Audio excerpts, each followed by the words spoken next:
The NFL Today on CBS Sports is presented by Southwest Airlines. And welcome back to the NFL Today, where Coors Light takes you first on the field. The Ravens and Dolphins are about to do battle, so let's head out to Miami, where Bill McAtee and Steve Berline are standing by. Gentlemen.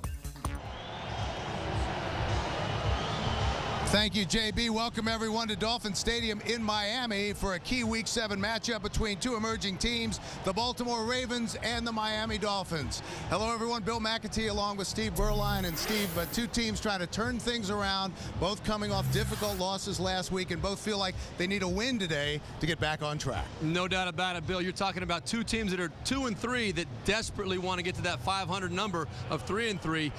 Start with the Miami Dolphins. Talk about what's been going on, what happened to them last week. A heartbreaker against the Houston Texans. They gave up uncharacteristically 8 big passing plays of over 20 yards, a running play of over 20 yards. Andre Johnson torched them. Then you have Kevin Walters making big plays, but the biggest one was this 4th and 10 catch by Andre Johnson, where he went right up over the top, took it away. That gave the Houston Texans a chance to get that final touchdown, which they did cash in and won the ball game. Broke the heart of the Miami Dolphins last week. On the other side of the ball, the Dolphins have had success with the Wildcat. It's new for the Dolphins, but it's not new in football. The single wing featured 7 men up front and was run most often with an unbalanced line that placed 4 blockers on one side of the center and only 2 on the other. Well, everything seems so much more manageable in black and white, doesn't it? All I know is whether it was the wing tee or the Wildcat, I wouldn't want to defend it. And the reason is because they give you so many different looks. They spread the field out and create running lanes, and it makes it very effective. And they're doing the samba down here in Miami because they're so excited about what's going on. Look at the numbers. Since they went to the Wildcat, everything is at least doubled for this offense, and it's posed a lot of problems for opposing defenses. And it starts with Ronnie Brown right there. He's the one that takes the direct snap and makes a lot of the decisions that makes it go. He looks very comfortable, and I'll tell you what, it looks like the Wildcat offense, because of Ronnie Brown and how efficient they've been, it's here to stay in Miami. The Wildcat will be tested today by this Ravens defense. They got torched last week by Peyton and the Colts, but they're still ranked #1 in the National Football League. And it truly is amazing what this Baltimore Ravens defense continues to do year in and year out, week in and week out. They did get torched, as you said, by Peyton Manning last week. Marvin Harrison, 2 touchdowns. Reggie Wayne, a big touchdown. But no matter how you look at it, no matter when you're playing the Baltimore Ravens, you are going to be in for a long day. They're going to bring it. They're #1 for a reason. On offense, their rookie quarterback is going through a tough NFL learning curve. Joe Flacco, 1 touchdown, 7 interceptions. And it's an education process. John Harbaugh knows that. A very, very rough week last week against the Indianapolis Colts. Bad decisions, giving big plays to the Colts. It hurt his team, and he's only thrown 1 touchdown against 7 interceptions on the season. The bottom line is this guy's got to play better, protect the football. I think he's going to be a great quarterback. John Harbaugh believes he's going to be a great quarterback. It's just a matter of when it's going to click for him. Let's take a look now at the Home Depot tools to victory for today. Well, you cannot talk about the Miami Dolphins without talking about what a great job Chad Pennington has done. Last 3 weeks, over a 100 quarterback rating. He brings leadership, he brings poise. But the big problem for the Dolphins defense is the 3-headed monster of Willis McGahee, Ray Rice, and LaRon McClain running the football. There's no doubt the Ravens want to run the football, and let's get a little bit more specific. They have to run in order to set up the pass with Joe Flacco. He needs that running game to get him going, but then the most important thing for them is to win on the road. They're in the 2nd game of a 6-game stretch where 5 games are on the road. They can get buried if they don't win games like today. For the Dolphins, 5 of these next 6 games at home, they've got to win the home games to set themselves up to make a run to late in the year, and then don't give up big plays like they did last week against Houston, and they'll have a chance to win. And for more Home Depot player stats, log on to CBSSports.com. So we're just about set to go here in Miami, the Dolphins and the Ravens, when we return after this message and a word from your local CBS station. Senator Gary Siplin.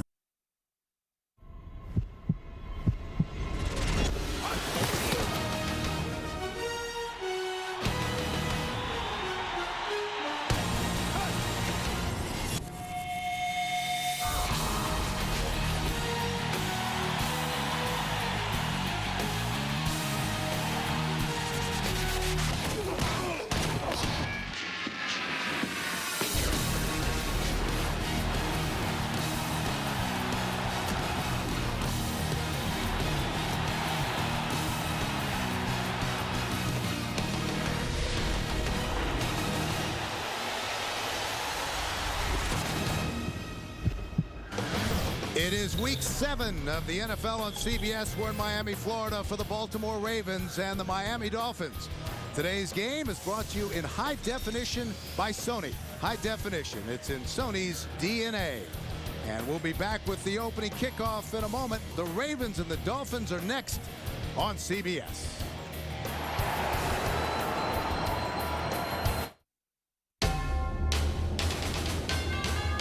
CBS Sports welcomes you to the following presentation of the National Football League.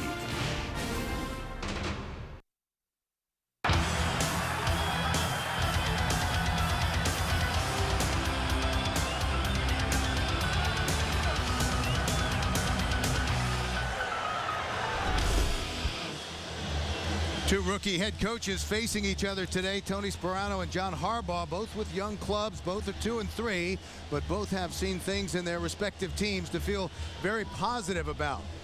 Baltimore won the toss. They've deferred to the second half, so Miami will receive to start the game. This is the 7th meeting between these two clubs. The Dolphins have won 5 of the 6 games these two teams have played. They've never lost in the regular season. 4-0 here in South Florida. The lone Ravens win came in the playoffs here in January of 2002. Ted Ginn is the deep man. Stover will kick it off, and we're underway in Miami. A short kick. Taken at the 7 by Ginn. Bobbled. He gets it back. Cuts to the outside. And Stover made the tackle.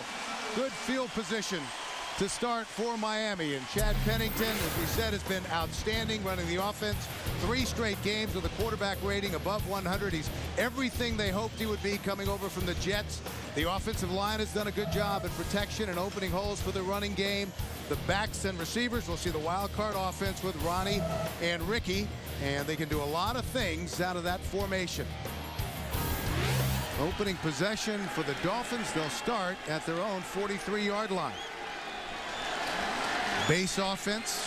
Ronnie Brown is the deep back.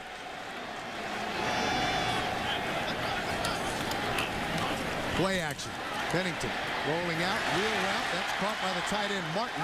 And a nice pickup on first down for Miami. The Ravens on defense. They are the NFL's top-ranked unit. Trevor Price will try to make it a long day for Chad Pennington. The linebackers may be the best in the NFL, led, of course, by the future Hall of Famer Ray Lewis. And a change in the secondary as Chris McAllister, the Pro Bowl corner, who's been banged up, will play but won't start today.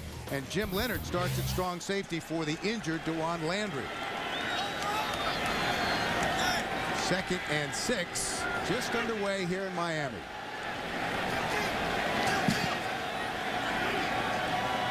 Long count from Pennington. Brown, right side, he's going to be about 2 yards shy of a first down. Into Raven territory.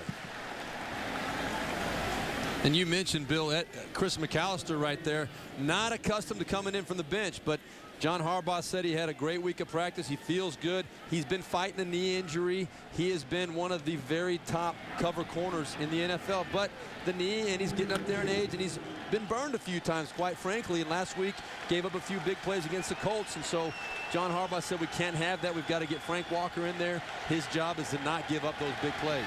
3rd and short. Dolphins will go from the shotgun. Ronnie Brown, right side. He's got it.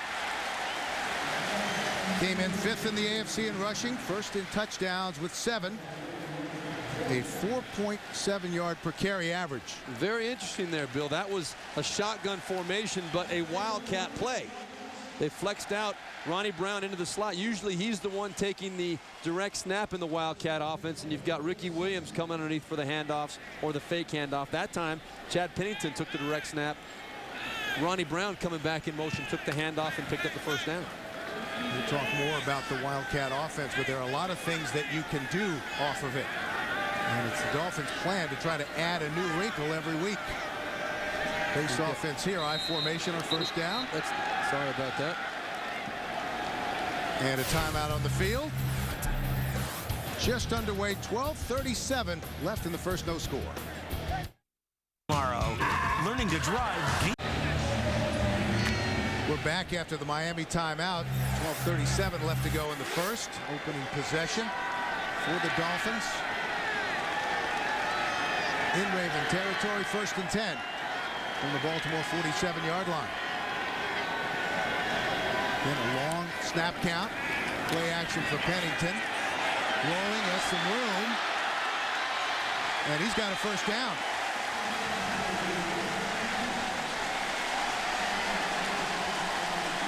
Not characteristic for Chad Pennington to tuck it and go like that. You know, whenever you're running, quarterback running against the Baltimore Ravens, you worry about Ray Lewis coming in there to take a good, clean shot at him. There's Ray Lewis right there trying to get that little extra oomph on that hit because you don't get many shots at the quarterback in the open field. Fortunately for Chad, it wasn't too big of a hit that time. Good opening drive for Miami.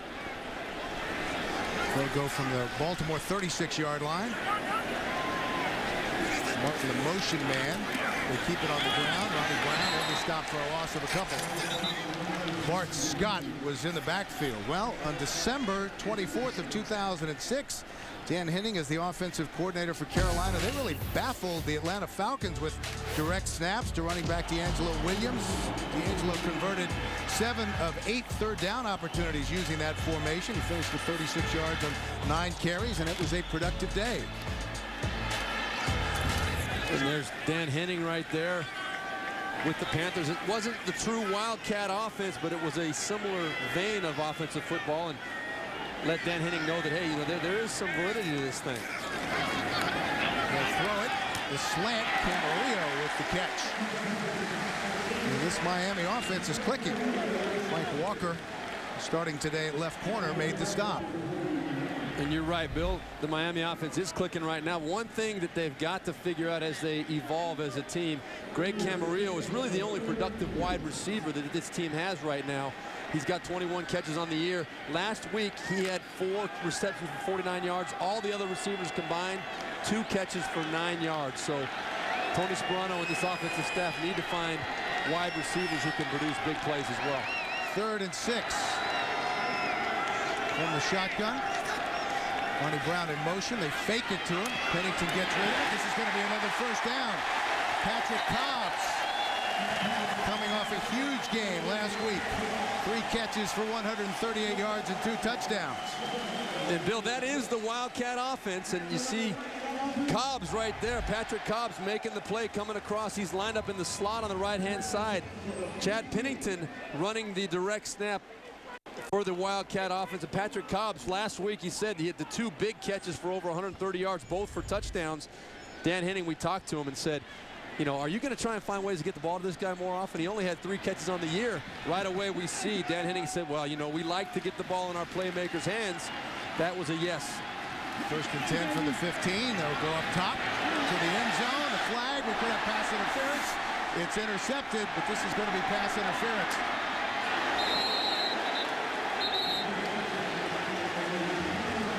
And you're 100% right, Bill. Ed Reed comes up with a big interception, but it is going to be pass interference. Prior to the pass, holding, number 41 defense. 5-yard penalty, automatic 1st down. And they call it on Frank Walker, starting for Chris McAllister. Now let's look at it. You can see there's really no doubt about it. He's got the helmet right there, and he's got the jersey with his left hand. No doubt about it. Threw the timing off for the offense, and Frank Walker, he's not even going to try and dispute that one whatsoever. Chris McAllister right there looking on. And if there is a weakness in this Ravens defense, it has been the play of the corners in recent weeks. The Dolphins have not had an opening drive go for a touchdown since the end of 2006. 1st and goal. They pitch it back to Ronnie Brown. Cuts inside. He's inside the 5, down to the 4, and close to the 3. They have gone 25 straight games without reaching the end zone on their opening possession. The last time they did it, December 3rd, 2006 against Jacksonville. Joey Harrington connected with Marty Booker on a 17-yard touchdown pass. The Dolphins ended up losing the game 24-10. But I'll tell you what, Bill, this year the Miami Dolphins in the red zone have been number 1 in the NFL as far as percentage of touchdowns scored. They've been very efficient, going against one of the best red zone defenses in the NFL. Scored 11 of 14 times They've gotten it into the end zone. Tough running inside the 5, though, for Ronnie Brown. Yeah, Nata made the stop.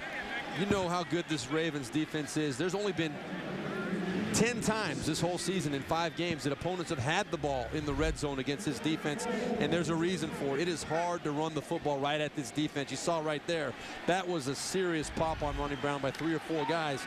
They've only given up 4 touchdowns this year in the red zone, only 1 rushing touchdown this year. Ronnie Brown is the deep back, 3rd and goal. Martin in motion to the right side. Play action. Pennington. Incomplete. Had Fasano and overthrew him.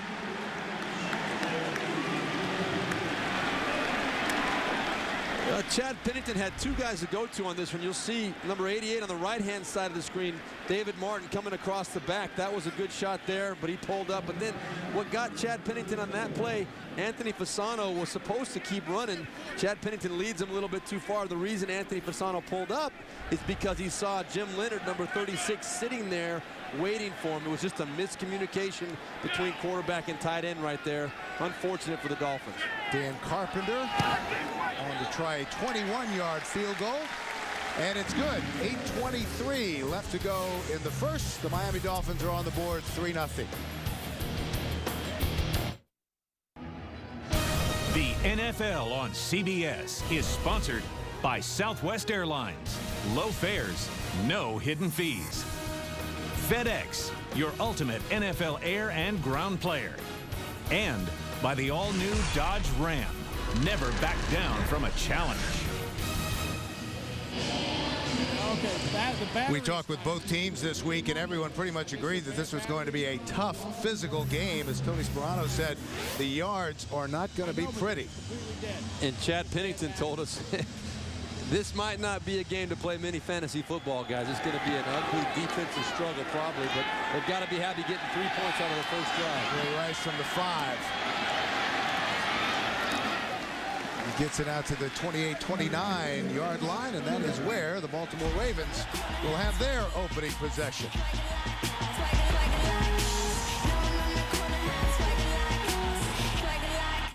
The Baltimore Ravens will go from their own 29-yard line, their first possession, trailing 3-0.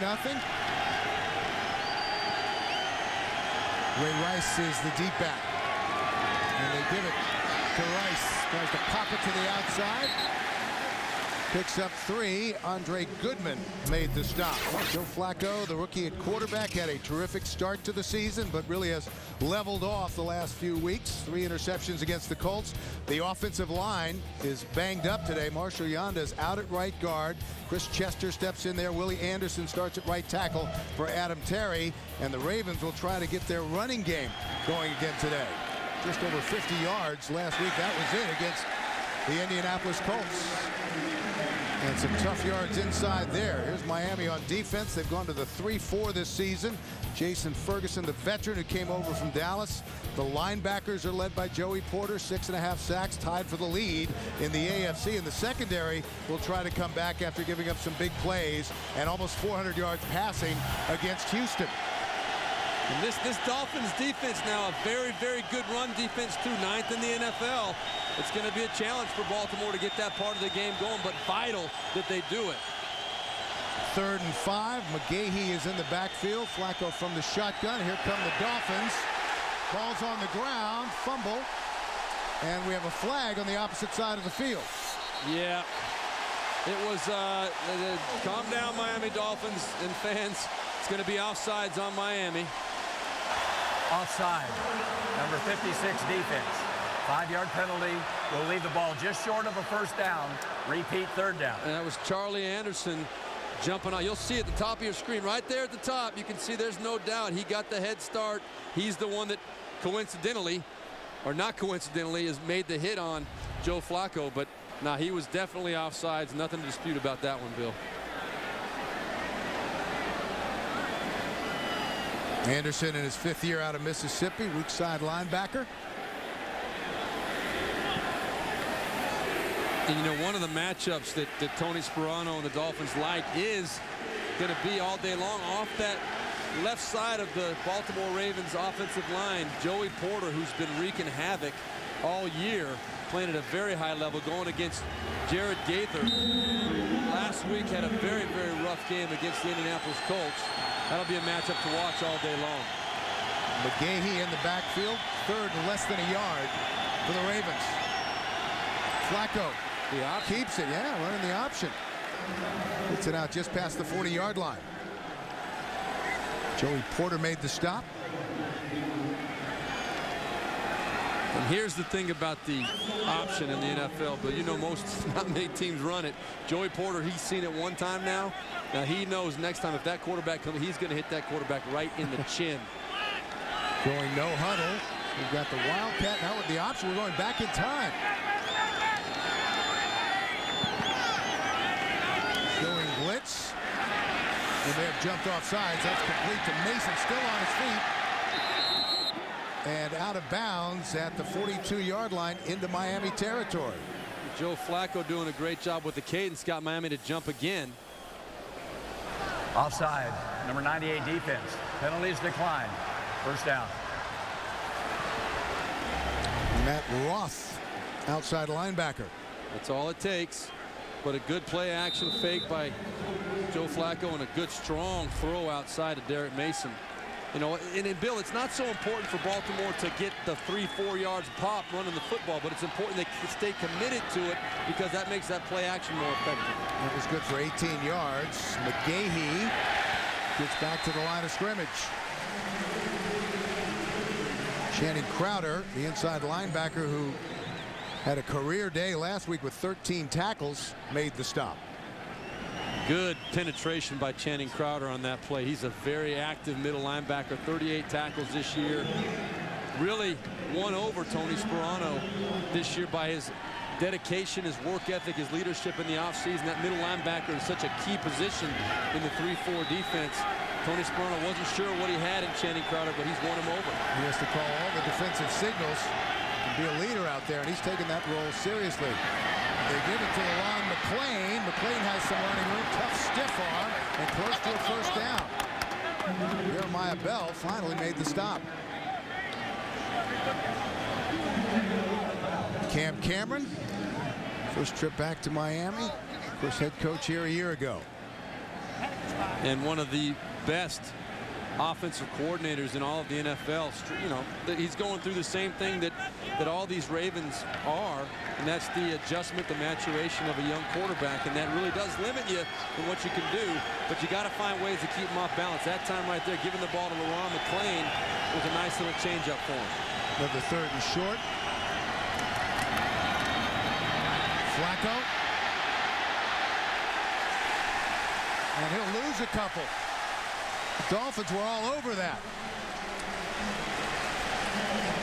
And one of the things that's unique about Joe Flacco is his ability to move around and get outside.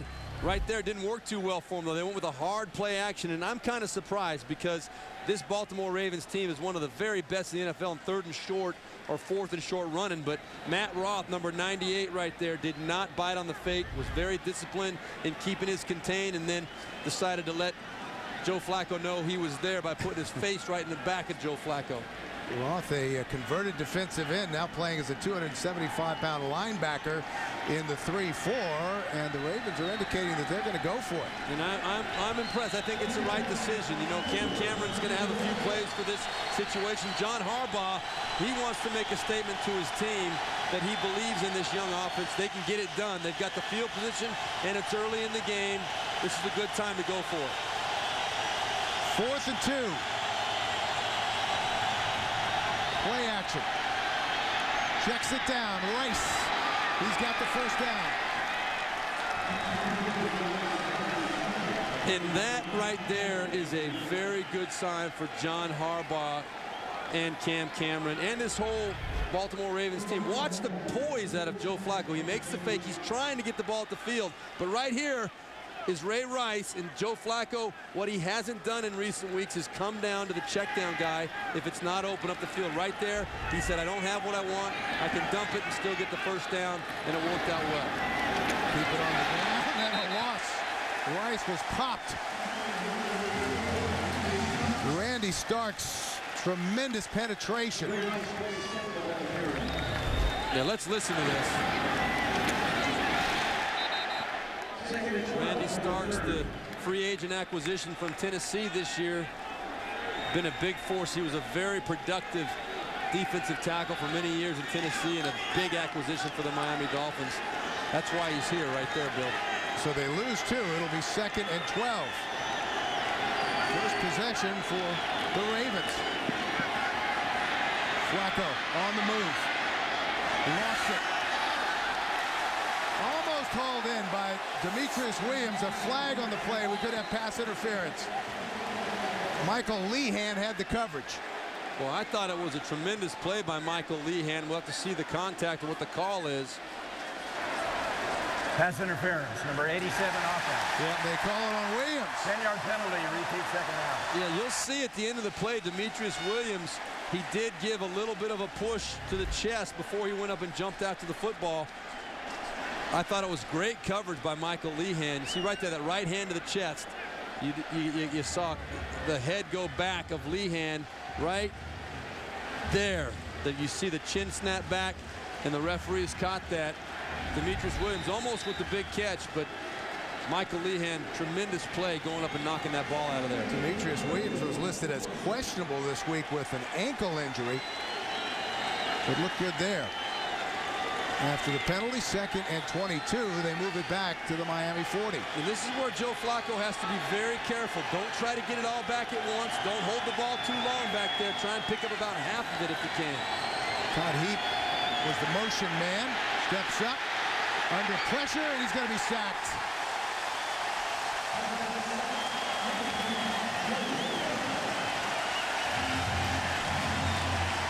Joey Porter came into the game with 6.5 sacks.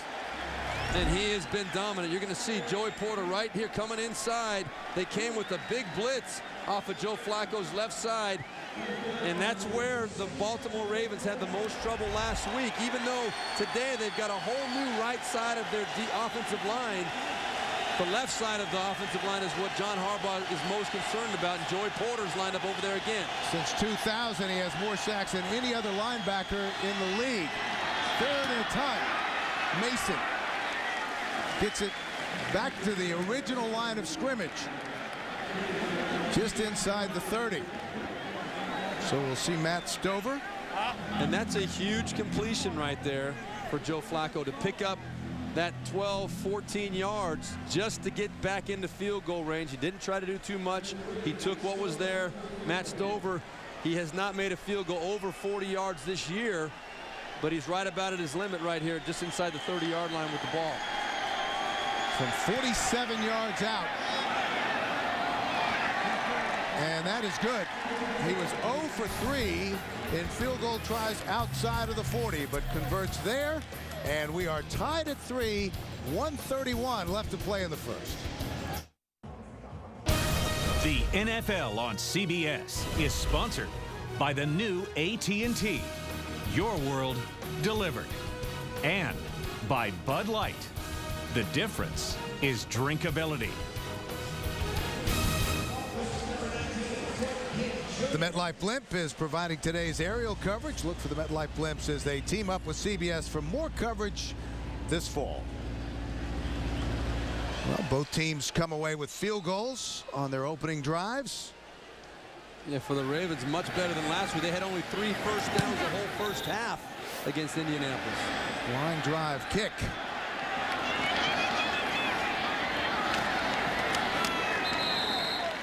And it's brought back to the 24-yard line.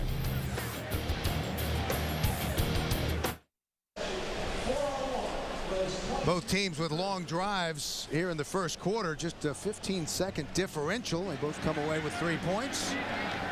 After the return by Patrick Cobbs, Dolphins will start at their own 23-yard line.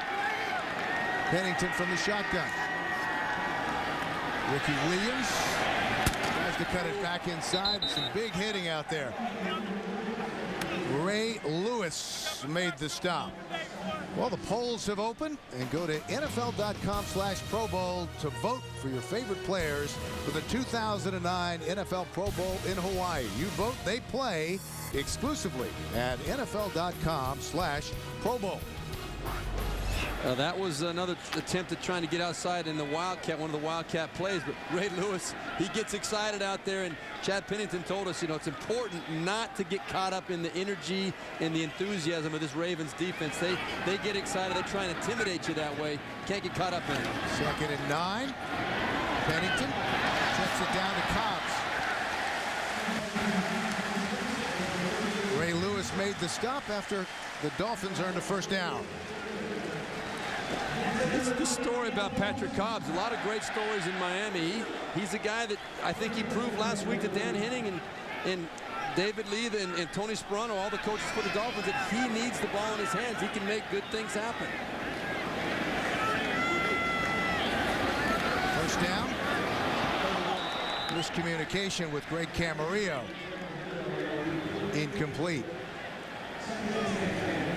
Patrick Cobbs, we mentioned last week, 3 catches, 138 yards. It was the first 100-yard receiving day for a Dolphins running back in 15 years. Yeah, you don't see many of those in general. Running backs just don't seem to get the receptions anymore. You used to have the Roger Craigs and the Marcus Allens and guys like that used to catch a lot of balls and get high yards out of the backfield. But today, to get a running back over 100 yards is very rare.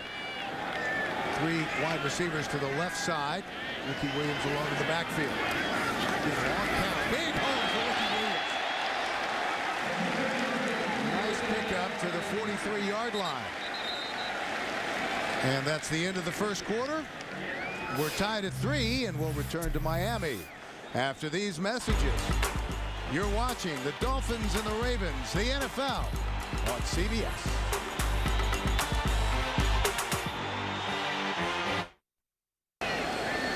Back in Miami to start the second quarter, tied at 3.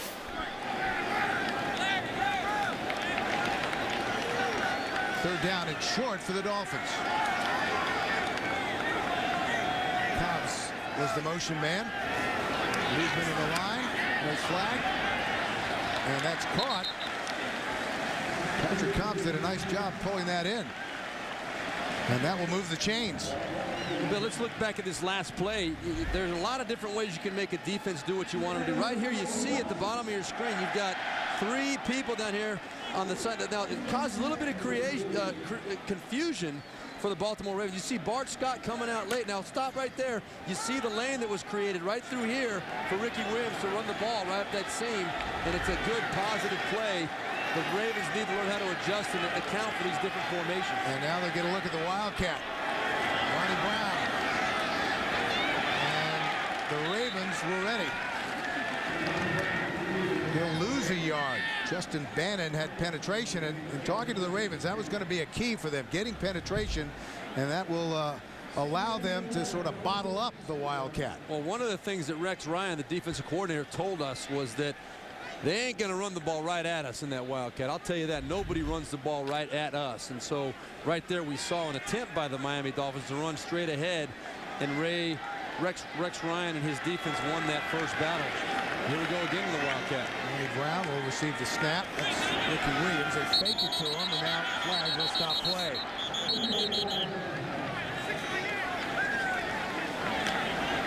Full start. Number 68 offense. 5-yard penalty. Second down. And one of the things that you're going to see out of the Ravens, I think, today is they're going to get a little bit more physical on Chad Pennington out there. Rex Ryan told us we may even see a bigger person out there. What happens when the quarterback flexes out, the defense has to move somebody out with him, and that creates better numbers inside for the running game. And Rex Ryan said if they're going to move Chad Pennington outside, we're going to put somebody out there to make him think twice about that. We're going to try and pop him around a little bit. And right there you saw him get run out of bounds. So 2nd and 16, and they'll run it on the quarterback sneak right up the middle.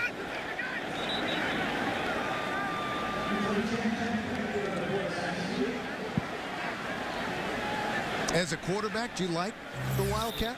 I love it. I absolutely love the Wildcat. As we look at the stats on the 2 quarterbacks right now.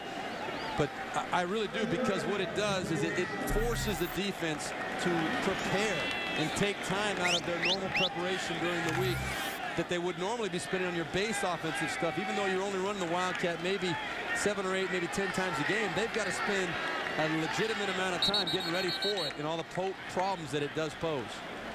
Well, they go to the base offense. Ravens don't like the personnel grouping. They take a timeout. Tied at 3, second quarter. Tough, physical, hard-fought game so far. 3rd and 11 for the Dolphins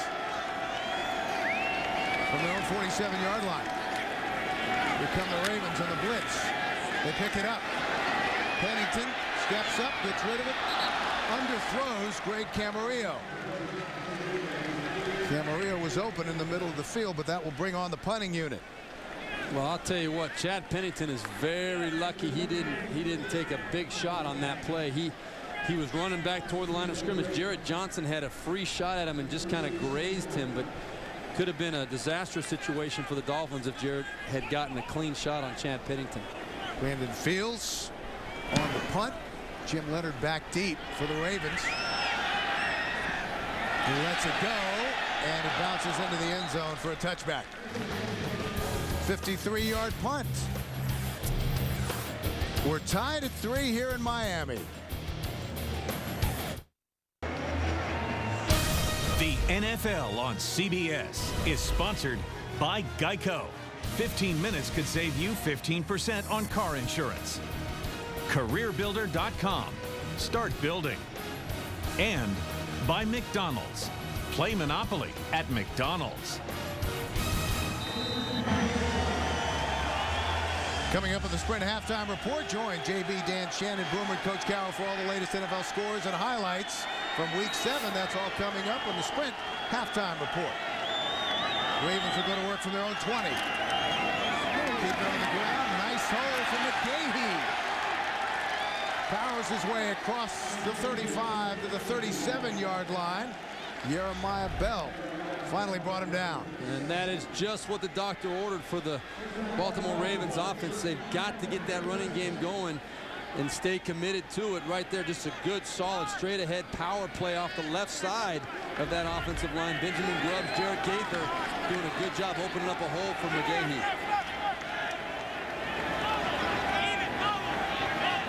Flacco changing the play.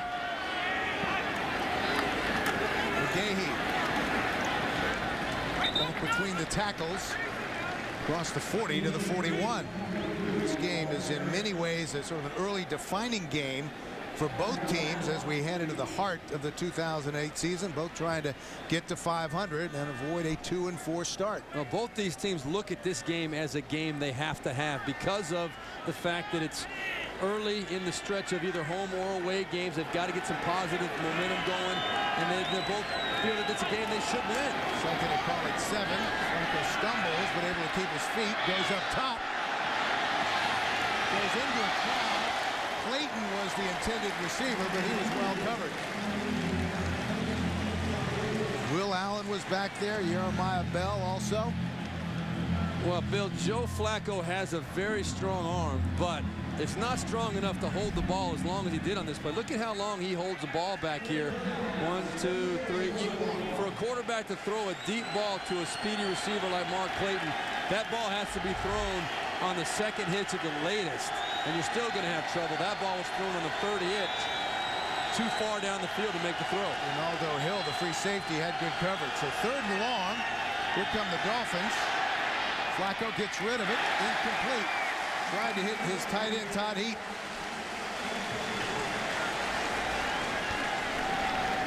Good, solid coverage and defense by the Dolphins in general there. Those are the kind of throws that got Flacco in trouble last week, though. We're kind of stepping up in the pocket, trying to make a throw on the move. Ball up a little bit high. Todd Heap tipped it up in the air. Fortunately, it didn't tip to a Dolphins defender from a Ravens standpoint. So Sam Cook comes out, one of the right spots for the Ravens last week, averaging almost 50 yards a kick against the Colts. Devon Bess fields it and is swarmed under at about the 17-yard line. Still tied at 3. Tomorrow on CBS, what could turn Charlie Harper from center to saint? It's a 2.5 Men Miracle on TV's #1 comedy. Catch a new episode tomorrow at 9, 8 Central on CBS. The Dolphins go to work from their own 17-yard line. Play action. Pennington. Again, but threw it out of bounds. Not quite exact. I'm not sure what happened right there. Chad, extremely accurate. I mean, the guy is completing over 68% of his passes. How accurate is he? He's the most accurate in NFL history. And to miss a throw by that much, I don't know exactly what happened there. For some reason, he just wasn't comfortable. David Lee, the quarterback coach, said, who exactly were you throwing that to? So after the incomplete pass, 2nd and 10 from the 17.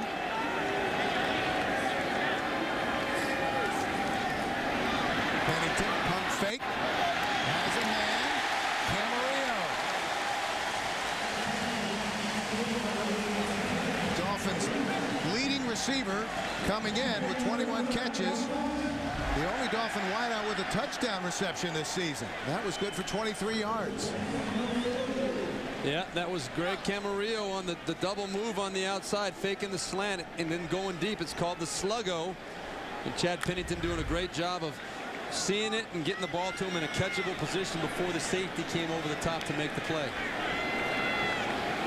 Wildcat. Ricky Williams. Justin Bannon made the stop, and now let's check in with JB in New York for an NFL update. Hey, Bill and Steve, I tell you, the St. Louis squad is showing some spunk with Jim Haslett at the helm. 2nd rushing touchdown of the day for Steven Jackson. 21-7 Rams on top of Dallas in the 2nd.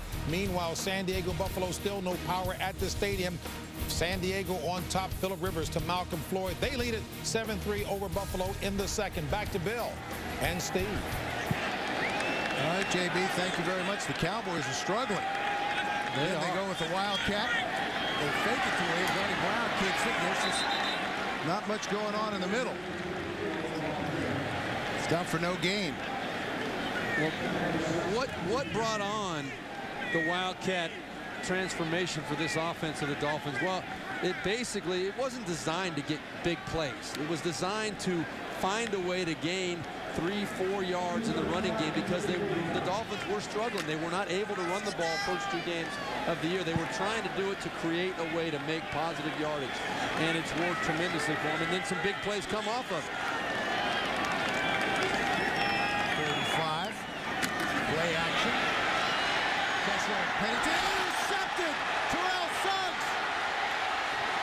Suggs will score.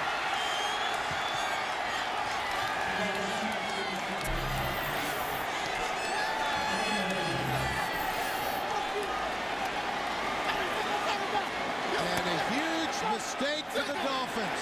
This is what makes the Baltimore Ravens so unique defensively.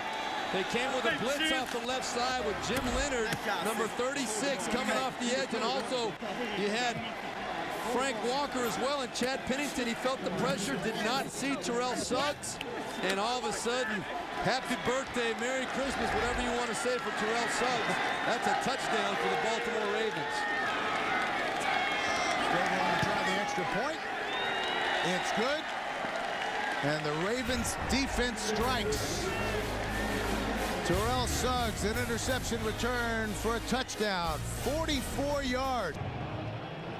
The NFL on CBS is sponsored by Cisco. Welcome to the Human Network. And by Nissan, who invites you to shift the way you move through the world.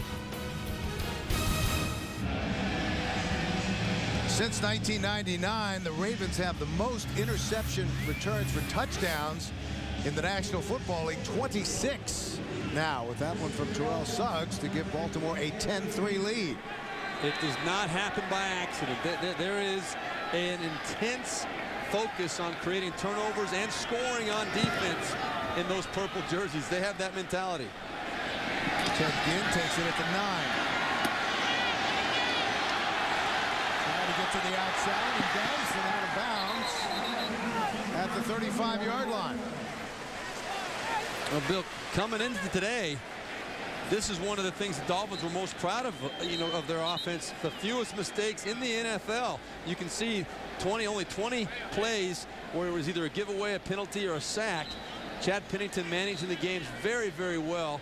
And right there, though, you see the problems that the Baltimore Ravens can cause. They create havoc. Chad Pennington told us it was going to be ugly today. That wasn't what he had in mind. I guarantee you that. That's Edgar Jones, number 84, on the sidelines. Let's see if we can pick up the injury. Handed to London. Really, after the play was dead. That was a little bit questionable. That timing was definitely after the ball had crossed the out-of-bounds line. With no flag. They spotted at the 36-yard line. So Pennington will try to put the interception behind him and go back to work. Trailing 10-3. Short drop. Up top. Caught. David Martin, the tight end.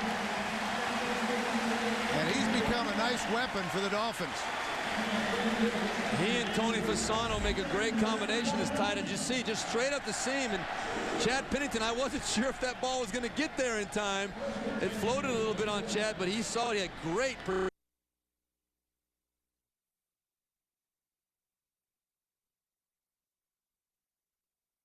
that play. Nice pull in traffic by David Martin. That was good for 28 yards from the 36. Ronnie Brown able to get it down to the 32-yard line.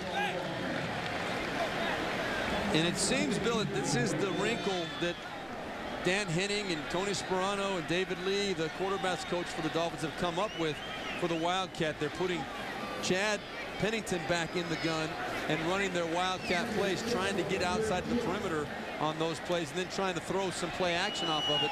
That's what got him in trouble on the interception for a touchdown, though. That was faking that run and trying to throw a pass. Didn't work out too well for him. Three receivers to the left side. On second down, 2nd and 6. Pennington with time on the move. Tucks it under and gets inside the 30. Did he look very comfortable running that ball to you right there? It reminded me of my old playing days. I did not like to run that football. Chad Pennington looked like at the very end he was just closing his eyes and hoping not to get hit. You watch right here, he just kind of closes his eyes and falls forward. Woo! Just looking for a place to land. Just looking for a place to land. Exactly right.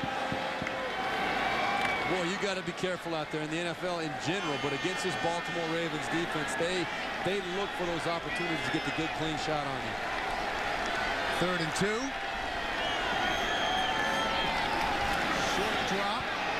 Pennington, he's going to run for a first down. Ooh, horse collar. Yeah, Ray Lewis. Oh, Pennington fired up. I didn't know I could run like this. Personal foul. Horse collar tackle, number 52 defense. Half the distance to the goal. First down. And Ray Lewis knows it. This was a point of emphasis a couple years back in the NFL. They did not want unnecessary injuries from tackles like this. You'll see he reaches up with that right hand and just pulls him down. That's Chad Pennington, very fortunate he didn't get hurt, and giving Ray Lewis a little bit of his own medicine right there. Getting excited, talking it up a little bit after a good positive play. After the penalty, they spot it at the 11-yard line. So Miami trying to answer after the defensive touchdown by the Ravens. Just over 6 minutes remaining in the half.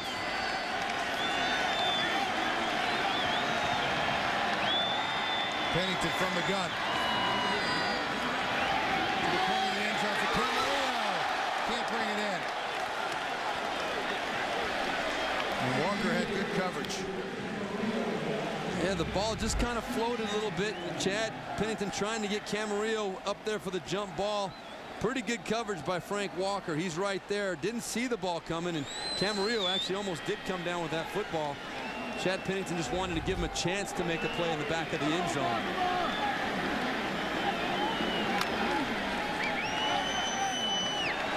They can get a first down. They get it down to the 1. 2nd and 10. Just under 6 minutes remaining in the half. Brown stop for a loss. Good penetration. Once again, Brandon McKinney. Boy, tremendous penetration by Brandon McKinney. That's John Harbaugh likes to see that. You'll see Brandon McKinney number 68 right in the middle. Boy, you can hear it. You can almost feel it. Seemed as though he was unblocked. He just kind of shed whatever was coming at him and all of a sudden ran right into the running back for a loss of 3 yards. Kenny was picked up from San Diego after the injury to Kelly Gregg, who's now on IR. So 3rd down. Pennington changing the play, moving Brown back, and he gets it.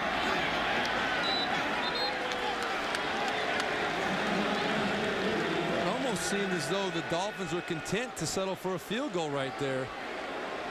You know, 3rd and 11 from the 12 or 13 yard line. You'd think they might be a little bit more aggressive in trying to throw the ball, make a play. They're already in great field goal range. I don't know why you'd try and run the football up in there and, you know, straight ahead running. Maybe I can understand a draw from the gun or something like that to try and show pass.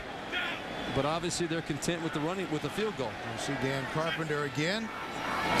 26 yards out, and it's good. So 4:31 left in the half, and it is now 10-6 Ravens. 4. It's interesting, we talked with Joey Porter about the biggest difference in this Miami team, and he said last year we'd go into a game just sort of hoping for the best, and now we go into games expecting to win. That has been a huge change for us. And that's one of the big reasons right there. Bill Parcells not involved with the team day to day as far as on the field and coaching and everything else, but he meets with Tony Sperano and the coordinators, and there's no doubt who's got the stamp on this football team. It's Bill Parcells, and it's starting to look more and more like a Bill Parcells team each and every week you watch them. Brought a lot of new people in. They talk a lot about our guys. Big, athletic, tough guys. Those are our guys, and they want to build the foundation with those types of players.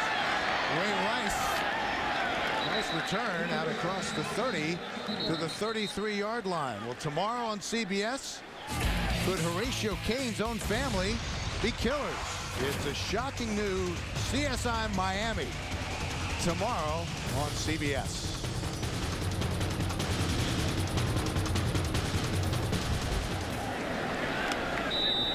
Ravens will start from their own 33-yard line. Joe Flacco, such a level-headed young guy. You know, you can't tell whether he's just thrown 3 touchdown passes or 3 interceptions. Very steady. Caught by Derek Mason. Nice pickup on 1st down. Andre Goodman brought him down after a pickup of 9. And just the Ravens come out in their no huddle again. They've been doing it pretty much every drive this afternoon, and Joe Flacco seems very comfortable. They went to an empty formation right there. He just took the good matchup and made a good solid 9-yard gain. Deep in motion. McGahee's the deep back. And they give it to McGahee, celebrating his 27th birthday today. And he's close to the 45-yard line. What are the things that the no huddle does to a defense, Steve? Well, what it does more than anything, you dictate the tempo. It's not an upscale, upbeat, try and get as many plays in as you can, but you force the defense to keep their same personnel out there, and they have to adjust without doing anything crazy. 2 yards inside from McGahee to the 45-yard line on 1st down. And Bill, another point that about this no huddle, it's a little bit easier to run today because the quarterback, a young quarterback like Joe Flacco, he does have the headset in his helmet where the coaches can give him the calls and tell him what to do, and he just has to spread the word to his teammates. 2nd and 10. Flacco guns it to the sideline. That's caught. Mason has a 1st down for the Ravens. This ball is when Joe Flacco sets up and has a clear lane to throw the football, that ball gets there in a hurry, and man, it looks very, very nice. I love the way this guy, when he sets up strong in the pocket and is decisive with where that ball's supposed to go, it comes out of there like a rocket, and it is on the money. It's just a matter of whether he can make the quick, clear decision on time. And it looks like we have a false start. False start. Number 66 offense. 5-yard penalty. First down. Ben Grubbs, the left guard. Former #1 draft pick for the Ravens out of Auburn.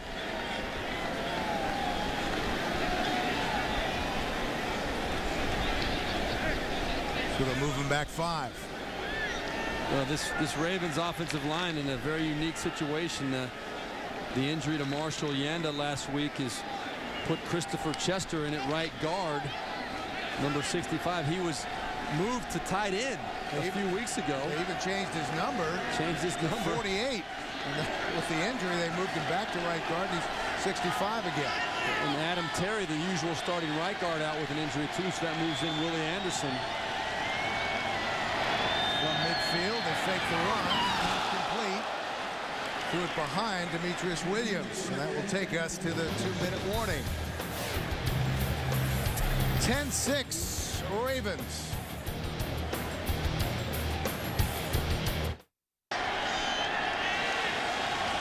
We're back in Miami, 2nd and long for the Ravens. Flacco checks it down. McGahee dives forward to the 37-yard line. Goodman made the stop. Bill, you can see how important, though, it is for Joe Flacco to have that patience and that poise in the pocket, knowing that on 2nd down and long, you don't have to make the first down. You can dump the ball to your running back and pick up 7 or 8 yards. Now you're in a 3rd and short situation, which, by the way, the Baltimore Ravens on 3rd and 4 or less are number 3 in the NFL. They're very good when you get into these short yardage situations. 3rd and 3 after the pickup of 12. Flacco from the shotgun gets rid of it. A first down. Todd Heap. Ravens all-time leading receiver in every major category, but only 8 catches for 81 yards in 5 games coming in this week. Time out of the field, 1:05 left in the half. Ravens bringing it right back down the field, looking for points before halftime, and Todd Heap with that reception goes over 4,000 yards in his career. You can see the advantage, though, of having that 3rd and short situation. It keeps things so much more manageable for the Ravens. The 25-yard line, pump fake, plenty of time. Over to Clayton, a nice move, and he's down to the 12. Mark Clayton is a guy that I think he's just a ticking time bomb ready to explode. He's got so much natural ability. They just haven't been able to find a way to get the ball to him consistently. McGahee went down hard at the 11 by Matt Roth. So another timeout on the field. 40 seconds left in the half. 10-6. Ravens looking for more. The Ravens have picked up nice yardage in their last 3 passes. 12, 12, and 13 yards. 2nd down from the Miami 11-yard line. This is a situation where you used to see Todd Heap getting a lot of action. Here he is right here in the screen. I'd like to see him try to get a matchup to get him the ball up high in the end zone. Flacco with time. That was almost picked off. Will Allen had a great opportunity for an interception. Yes, he did. This ball, you see Todd Heap running down the middle, double covered, and then, boy, that ball very well could have and should have probably been intercepted. Joe Flacco, he's got to learn, like anything else, there's a fine line between what's a good throw, what's a bad throw. That ball is put on the right shoulder, the outside shoulder. He's got a touchdown. But instead, he put on the inside shoulder. That's almost picked off. That's how fine a line there is in the NFL. 11th play of the drive here, 3rd and 9. Flacco again to the end zone, touchdown. Derek Mason. with his first touchdown of the season. Only the second touchdown reception of the season for the Baltimore Ravens. And the second touchdown pass in the NFL career of Joe Flacco. There you see Mason. He was in the slot at the bottom. Joe Flacco, good protection. He got the look he was looking for. And Derek Mason, the veteran, he knew exactly what to do with that route and catching the ball, getting in the end zone. Covered 11 yards as Matt Stover comes out to try the extra point. And good. So an impressive drive from the Baltimore Ravens. Flacco to Mason for the touchdown. 17-6 Ravens. Well, coming up with the Sprint halftime report, join JB, Dan, Shannon, Boomer, and Coach Cower for all the latest NFL scores and highlights from Week 7. That's all coming up on the Sprint halftime report.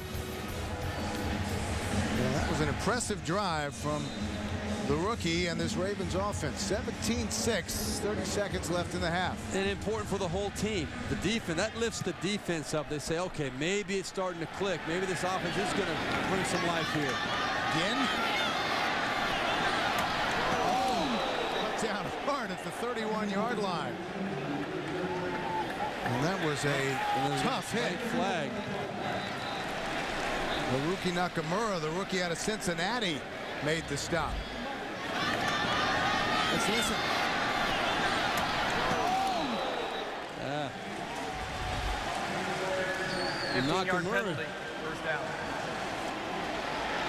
Nakamura almost knocked him out of. that was a hit. That was helmet to helmet. We didn't quite hear what the penalty was. That might have been it. This will be unsportsmanlike conduct position after the unsportsmanlike conduct penalty on Antoine Barnes. Probably a little bit overly excited about the hit from Nakamura. So 25 seconds remaining. See how aggressive the Dolphins are here before halftime. With this field position, they're going to be aggressive. Tony Sperano would love to get 3 points on the board before the half. 3 points and we're down by 8. Screen to Ronnie Brown. So the Ravens are all over that. Oh, yeah. You just see the speed. Suggs from behind. You see the speed of that Ravens defense. Bart Scott, Ray Lewis, Terrell Suggs. Everybody was out there. You had Jarrett Johnson. It was like they knew the play was coming. It looked good as soon as the ball left Chad Pennington's hand. By the time it got to Ronnie Brown, no, it wasn't there anymore. Just look and watch the pursuit. You can see the read. They got a key from the offensive lineman, and all of a sudden you got purple jerseys everywhere out there. And also it's a knowledge. Most offenses, if you look at the stats, on the first play of a 2-minute drive, most offenses either run a draw play or screen pass. They want to have something positive happen right away, get a little momentum going, and the defenses know that as well. They want to get to at least the 35-yard line. That would be a 52-yard field goal for Dan Carpenter, who had a 54-yard field goal in college at Montana. Showing blitz, here they come. Pennington throws again. He just wanted to get rid of the football. 10 seconds left in the half. Well, you know, Chad Pennington had enough time, I think, on this play, but it did collapse toward the end. You had Ray Lewis come up the middle and Terrell Suggs. Not really a hit there, just kind of a little shove, but that clock in Chad Pennington's head, the clock is a little bit quicker when you play a team like the Baltimore Ravens. They have a tendency to make you think that way. Quarterback rating today, not what it's been the last 3 games for Chad Pennington. Over 100 is rating the last 3 outings. And what Chad knows is if you give this Baltimore Ravens team a touchdown defensively, it's hard to overcome that. 3rd and 9. Pennington goes down.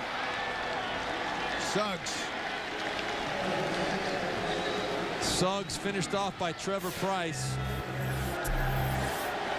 I don't think that's what Tony Sperano was looking for into the half on that note. Well, that is the end of the first half. Our score is 17-6 Baltimore. We'll be back with the Sprint halftime report after this message and a word from your local station. You're watching the NFL on CBS.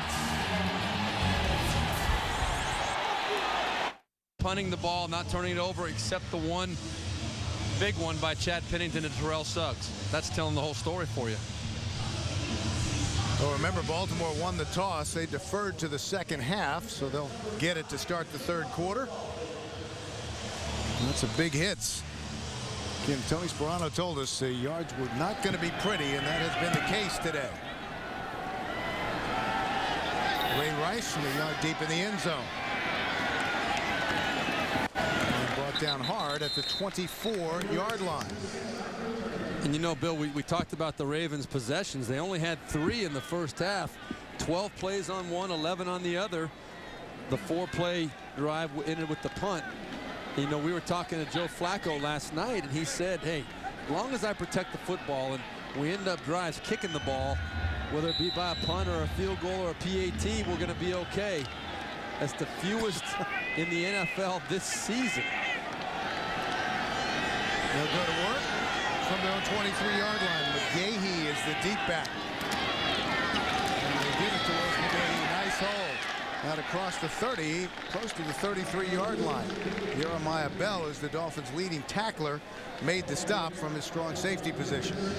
Great push by the right side of the Baltimore Ravens offensive line. Willie Anderson and Christopher Chester, as well as Todd Heap on that right side. Boy, they just got off. They made a statement on that first play. We're coming right at you, Miami. Here we come. That was good for 9 yards. 2nd and 1. Formation. Here come the Dolphins with a run blitz, and it's going to be a first down. Lorenzo Neal, the fullback, 37 years old, in his 16th year out of Fresno State, the 4-time Pro Bowler. Joe Flacco, a good solid first half. Look at that, 119 quarterback rating. His rating on the season, not nearly that high. It's down around 60 going into this game, but that's because of the turnover to interception ratio. Today, of course, no turnovers, and he's got the touchdown, very high completion, playing very poised today. He came in averaging less than 6 yards per passing attempt. Nice hole from McGahee again, and he's out close to midfield. And that was, again, you give Willis McGahee the ball with a head of steam and good push on the offensive line. Let him pick his spot. You'll see the play going, designed to go to the right side, but boom, there's the cutback. He sees that lane. And if you're not gap sound against Willis McGahee, he will make you pay with the cutback. He did right there. That was good for 14 yards. McGahee with 48 on the day. No huddle again. On the delay, McGahee picking his way. Another big gain. Inside the 40, down to the 38-yard line. Well, it's pretty obvious that the Ravens figured something out at halftime. Cam Cameron went in and said, you know what we're going to do? We're going to come out and pound it off the right side of our offensive line. We feel like we've got the good matchup there and the right kind of plays. Let's get this running game going. And, boy, that's only going to help Joe Flacco and going to bring a little bit more misery into the war with Tony Sperano. Ray Rice, the rookie out of Rutgers, the 2nd-round draft pick, is checked in.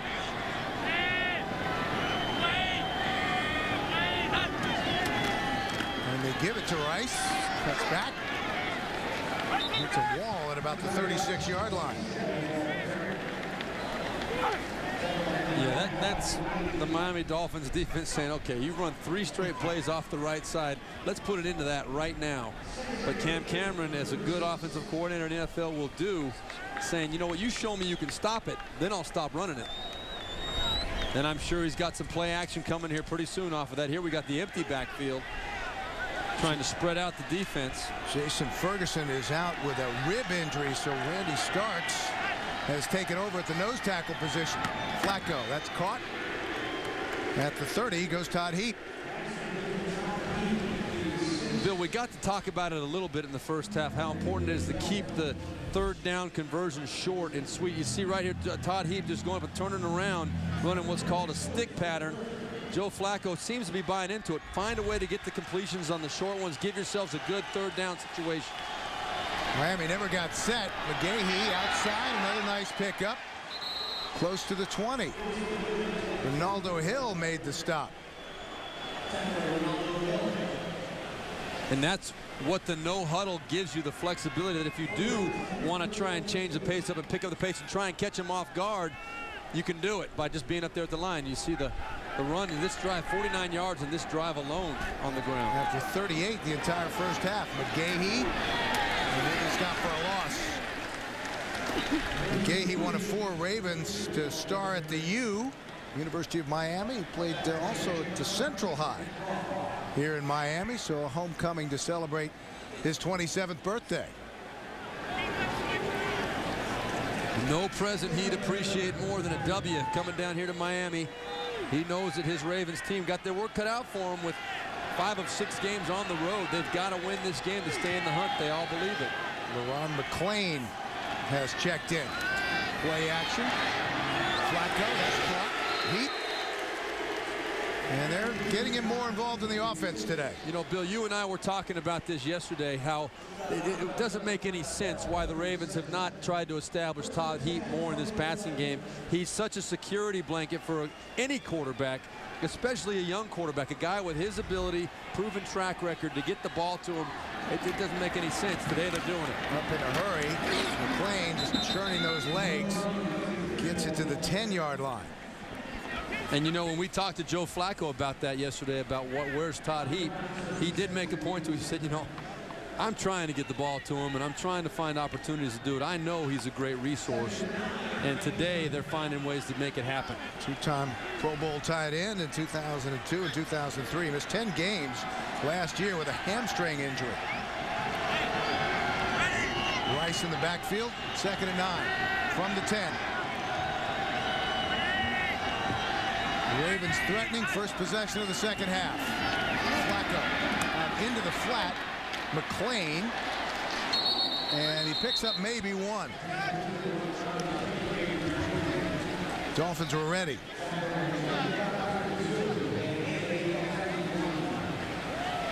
Bill, I think you look back at this play, Joe Flacco's going to wish right here. Watch Todd Heap. He's just going to run up to the corner. Watch what happens here. He did have a chance to make a play on this particular play. Look at that, wide open over the top. That's about as easy as it gets in the NFL right there. And he's going to be kicking himself. Cam Cameron, I know on the sideline is saying, that was our shot right there. Now we've got to force a play. He's done a good job, though, managing the offense. 12th play of this drive coming. To get to the 1 for a first down. Flacco. There it is. Oh, he missed him. Almost exactly the same play. I don't know how the Dolphins are not accounting for Todd Heap, but 2 plays in a row, wide open, uncovered. And that one, Joe Flacco just kind of let him a little bit too much, got excited. That ball should have been put right on Todd Heap. The tight end, receivers in the NFL, they all understand the quarterback is throwing the ball to the spot that he throws it for a reason. He knows that in that situation, he should expect that ball on the back shoulder, and Joe Flacco's got to learn that. Increase the lead to 14. Stover with the 28-yard field goal. 8:32 left to play in the third. 20-6 Baltimore. The Miami defense talking it over after the lengthy Baltimore Raven drive. Nets 3 points. Well, I'll tell you, Paul Pasqualoni, he's telling those guys right now, you guys got away with it right there. That tight end was wide open, and that is unacceptable. Let's figure out how to cover that guy next time. It's amazing we didn't have to pay for it. Long drive kick fielded by Ginn. And brought down at the 26-yard line. And that's where the Dolphins will go to work when we come back. The NFL on CBS is sponsored by Southwest Airlines. Low fares, no hidden fees. TD Ameritrade, the independent spirit. And by The Fit, new from Honda. The Fit is go. Thursday on Survivor, could 2 of the most difficult challenges ever cause someone to quit? A new Survivor Thursday on CBS. First possession for the Dolphins here in the second half. Start from their own 26-yard line. Trailing 20-6. This would be a good time for the Dolphins to get going, Bill. Pennington able to buy some time, finds Camarillo for a first down. Bart Scott made the tackle. Well, how bad has it been for the Miami Dolphins? Only 4 plays to Baltimore's 23 in the last 11+ minutes going back into the second quarter. Baltimore, they've had 3 drives of over 10 plays where they've just ground the ball out on the ground, and Joe Flacco throwing the ball very efficiently, although he did miss 2 opportunities for a big touchdown to Todd Heap on that last drive. Chad Pennington knows they've got to get it going here offensively. Sorry, Bill. Halfway through the third quarter, the Dolphins have run 1 play. First down. Pennington will throw. And it's caught by Cobbs. And he has become a big part of this Miami offense. He really has. I had a sense after last week. I said, Dan Henning, he's been around long enough. They're going to try and find a way to get the ball to this guy. And he confirmed it without really confirming it yesterday. He said, well, you know what? He's shown he can make plays. I think we should try to get balls to people that show they can make plays. So that basically said that he was going to try and find ways. And today, Cobbs has come up big again. That was good for 27 yards. Cobbs in his 3rd year out of North Texas, where he has all of the rushing records. Pennington lofts it. Martin takes it out of the air. A fine grab down to the 11. David Martin made that same kind of catch last week. And that one right there over the top of Nick Greason, who had great coverage, and a perfectly thrown ball by Chad Pennington, knowing that Greason's back was to him and he could not see the ball coming. He knew his big tight end David Martin could reach up with those paws and make the play without Greason even knowing the ball was coming. A lot of times in the NFL, a guy can look covered and actually be open to a quarterback. That was good for 21 yards. So right back comes the Dolphins. Play action. Pennington with time. Ted Ginn. He had only 1 catch last week for a negative yard. They definitely want to get him more involved in the offense. Well, the Dolphins haven't run the ball, but watch Terrell Suggs on the bottom of your screen. Right side. He bit on the hard play action to the left side. He was the defensive end on the right side of the Miami Dolphins offense. He bit hard on the play action, gave Chad Pennington a clear view to get the ball outside to Ted Ginn. Another good, solid, positive play for the Dolphins, who look like a different team all of a sudden out here. And here they come with the Wildcat. Brown will keep it. The Ravens swarming. That will lose a couple. I'm just thinking about what Rex Ryan said last night to us. He said they are not going to run it right at us. They better have something else up their sleeve if they're going to play. And this defense gets penetration like none other in the NFL. They find ways to make plays in the backfield. They've got the 4 top tacklers for loss in the NFL are wearing purple jerseys today. And Tom Zivikowski, the rookie, 3rd-round draft pick out of Notre Dame, made the stop there. 3rd and 5. They can get a first down if they get it to the 2. Pennington, plenty of time. Touchdown. Devon Bess.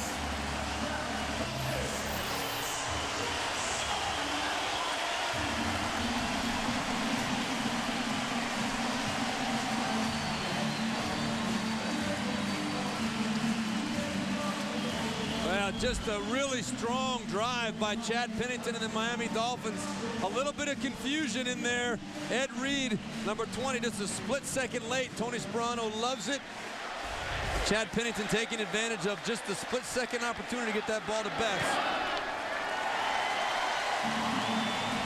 Extra point is good, and it is a 7-point game after the touchdown reception by the rookie free agent out of Hawaii. The rookie Bess with his first NFL touchdown reception. Chad Pennington was spectacular on that drive. 5 of 5 for 77 yards. Ray Rice from the 3.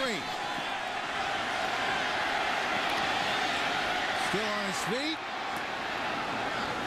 And dives forward across the 25-yard line.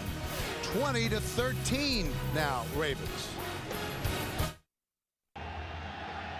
The NFL on CBS is sponsored by the KFC $10 Challenge. Life tastes better with KFC. And by Frost Brewed Coors Light. When the mountains turn blue, your beer is as cold as the Rockies. Back in Miami, we want to thank the MetLife Blimp for providing aerial coverage of the action below. Look for the MetLife Blimp Snoopy 1, 2, and 3 when they pass through a town near you. 1st and 10 for the Ravens from their own 25-yard line, leading 20-13. McGahee gets to the corner, lowers his shoulder, and is out across the 30 to the 31.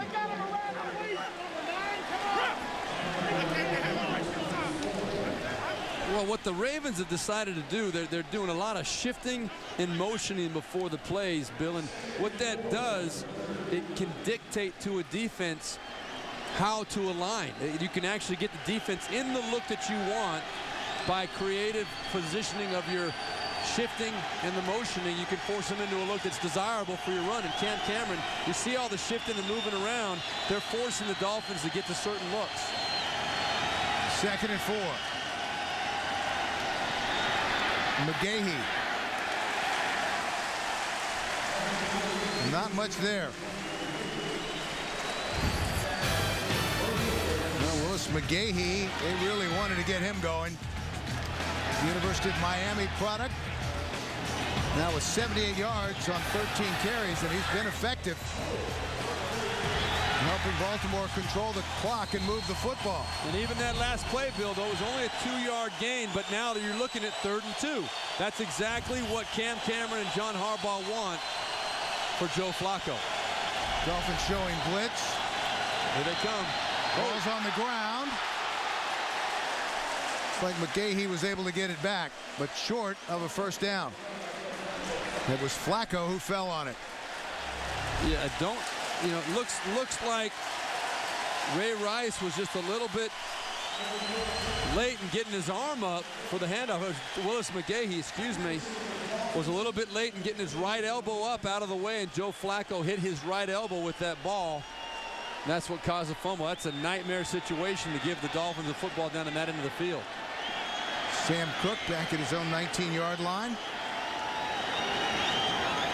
Devon Bess, who scored the touchdown, standing at the Dolphin 20.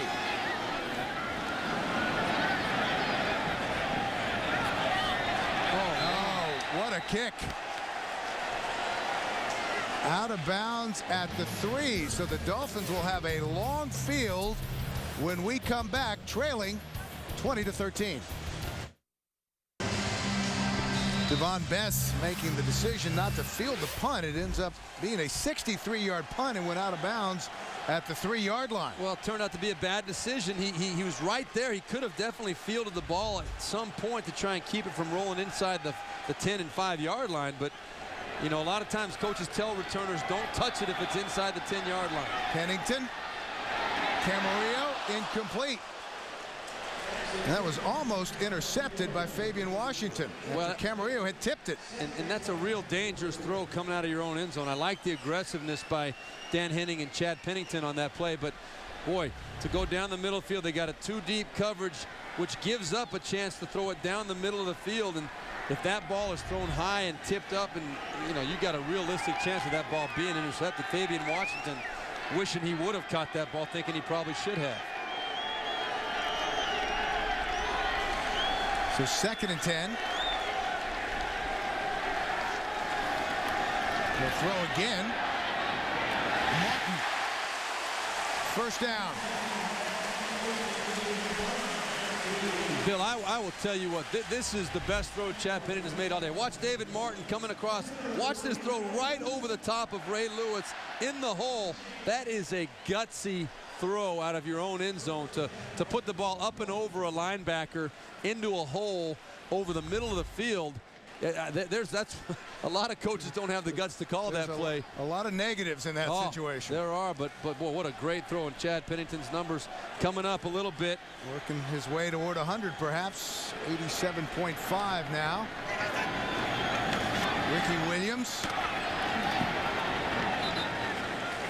That with an element of the Wildcat offense. But again, the Ravens were ready.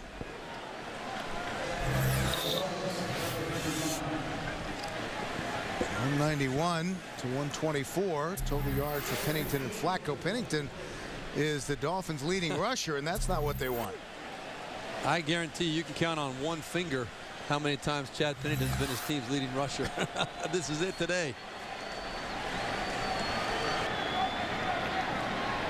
Second and 8. A minute left in the third. Fake it to Ricky Williams to Bess, trying to create some space, and that's a nice little pickup. 27-28 line. Jim Leonard made the stop. And that's a play that was designed to deceive the Baltimore Ravens. Fake that little run action with Ricky Williams coming across the backfield, and you get the ball in one of your playmakers' hands, Devon Bess, and hope he can break a couple tackles and take it down the sideline. But still a good solid game, like you said, 4 yards. Tony Sparano, that's what the purpose of that offense is. 3rd and 3.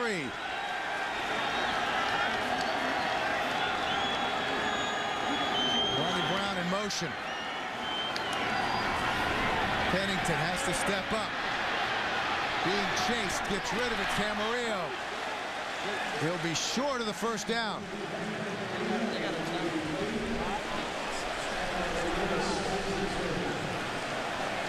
Ray Lewis made the stop. And that is the end of the third quarter. With our score, Baltimore 20, Miami 13. We'll be back after this message and a word from your local station.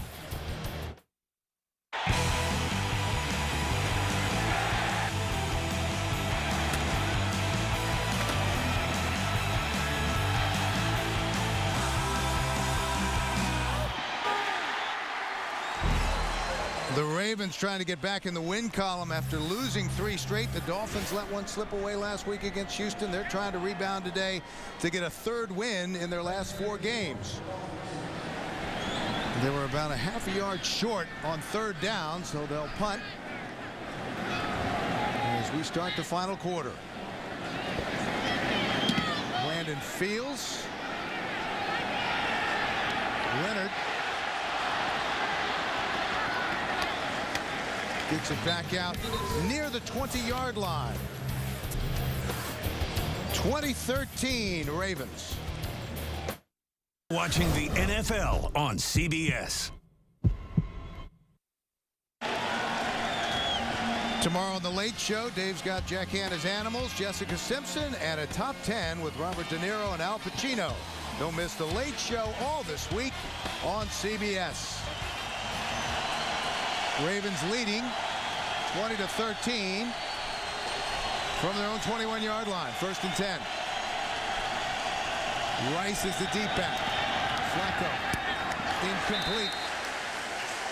That was intended for Derek Mason. And let's check in New York with JB for an NFL update. Hey, Bill and Steve, Buffalo not lying down at all. Take a look here, completing a 9-play, 78-yard drive. Marshawn Lynch, 9 yards to pay dirt. It is Buffalo out in front now, 20-14, late in the third over San Diego. Back to Bill McAtee and Steve Berline. All right, JB, the Bills are coming off a bye week after losing for the first time this season at Arizona 2 weeks ago. They're responding well. 2nd and 10 after the incomplete pass. They set up the screen to Rice. The rookie has a first down and more. Ray Rice down to the 40-yard line of the Miami Dolphins before Will Allen finally brought him down. Well, you know, last week, Bill, in the second half against Indianapolis, Ray Rice got a lot of passes out of backfield. This is a screen set up very well. He runs right into the back of Chris Chester as right guard, but that doesn't slow him down. He gets out on the sideline. I think what he did in the second half last week against Indianapolis told his coaches that he needs the football more because he's ready to start making plays for this team. That was good for 40 yards. McGahee picks up 3. Again to New York for an NFL update. Bill and Steve, St. Louis all on top of Dallas. Steven Jackson, 16 carries, 117 yards. This is his 3rd touchdown of the day, 56 yards to pay dirt. The Rams have scored 62 points through the first 5 games, 31 today. Back to Bill and Steve. How about that? 31-7. Wow, Dallas shocker. From the 36-yard line, the Ravens are on the move with a 7-point lead. Flacco sacked, loses the football, but they're going to say he was down. Joey Porter again in the backfield. Well, you had Joey Porter matched up on Lorenzo Neal, the veteran fullback who you'd think would be a good matchup, but Joey Porter beat him right off the line. He came inside, and you would like to think that Joe Flacco could have seen that coming a little bit better. A lot of times the quarterback can feel the pressure coming, especially when it's kind of in front of him like Joey Porter was. But Joe Flacco looked like he had no idea it was even coming, almost coughed the football up. 2 sacks for Porter, 8.5 on the season. What a great year Joey Porter is having. 3rd and 17. Screen, McGahee. With room. First down, Moore. Loses the football. The Dolphins have it. Jeremiah Bell stripped it away.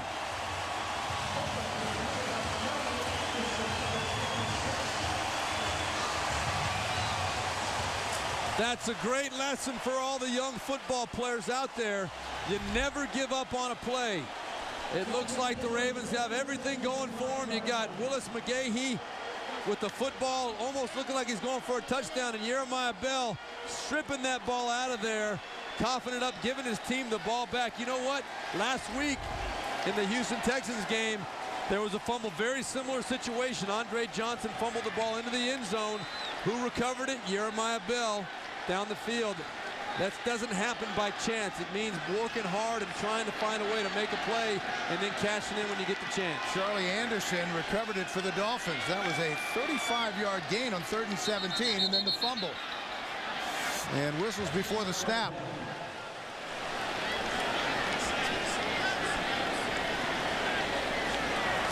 Ball start, number 65 offense.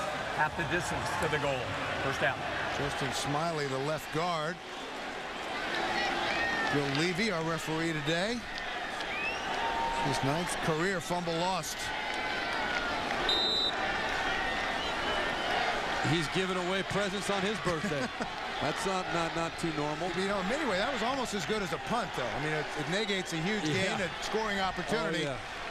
They didn't want to punt there with that play. No. They had it set up for a little better than that. 1st and 12. They'll run it. Ronnie Brown. Nothing.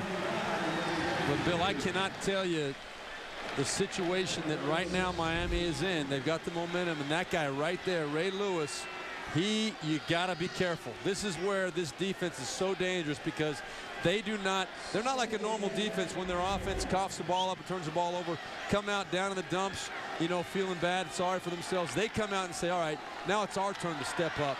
And I can't tell you how many times I've seen them after a turnover come back and cash in with a touchdown. Pennington from his own end zone, 2nd and 11. Fake it to Brown. Pennington, incomplete. He overthrew Ted Ginn.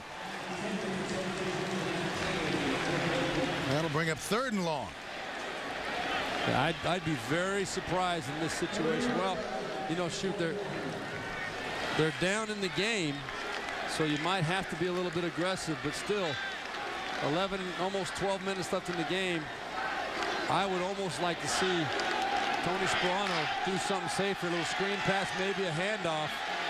Going out of your own end zone against this Baltimore Ravens team. Well, they're only going to rush 3, so there shouldn't be a problem picking up the pressure.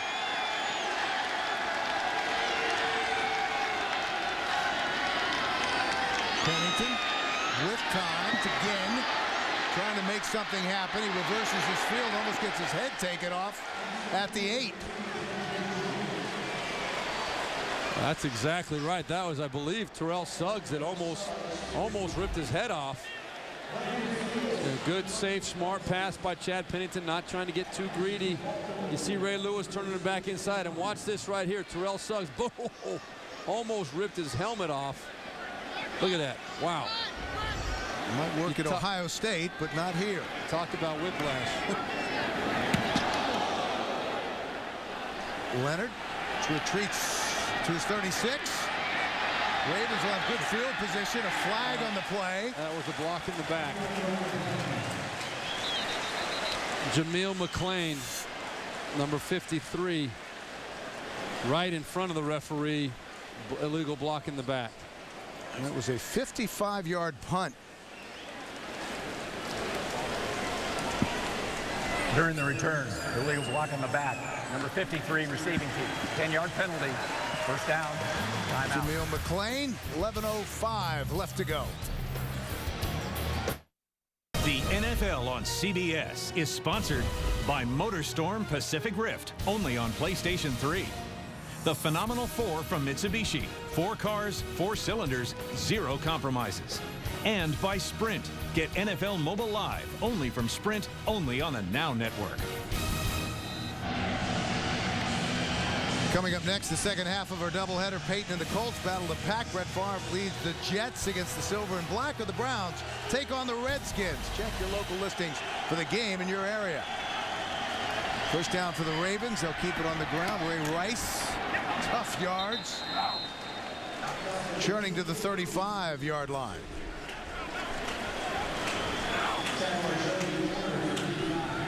And Joey Porter in there trying to stir it up a little bit. Cam Cameron got to be pleased with the job the offense has done so far today. They've really done a super job protecting the football until the big Willis McGahee turnover. That's a big turnover when you look at the grand scheme of things. It's a chance to go up 2 scores in the fourth quarter. You've kept Miami in the ball game by giving the ball back to them there in that situation. Rice stays in the game. 2nd and 7. Flacco with time to McClain. He's got a first down. And that will move the chains.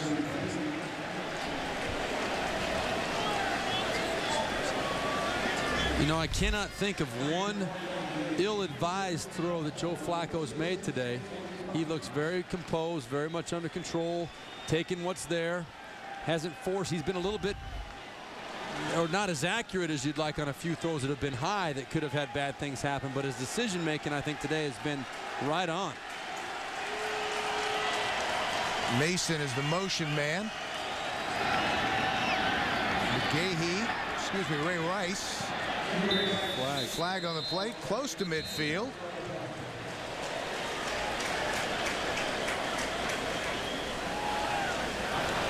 Holding, number 94 defense. 5-yard penalty added to the end of the run. Automatic first down. Call it on Randy Starks.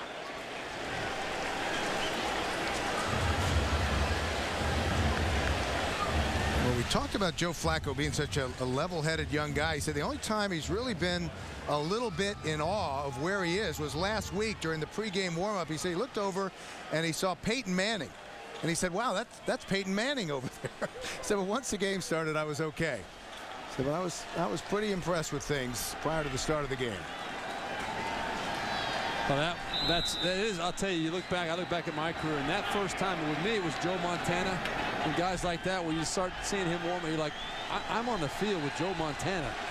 And Peyton Manning, Joe Flacco doesn't get flapped very often, but that got him a little bit, he said. From the 45-yard line, Rice. Maybe one. And that, watch Jerry Porter. Jerry Porter. Joey Porter, the more violent of the two as far as defensive mentality, doing a great job fighting off the block and making the tackle. He's had a great year. He really has. I mean, I'm talking about a dominant year, a year worthy of the Pro Bowl, without a doubt, to this point. Three-time Pro Bowler with Pittsburgh. 2nd and 10.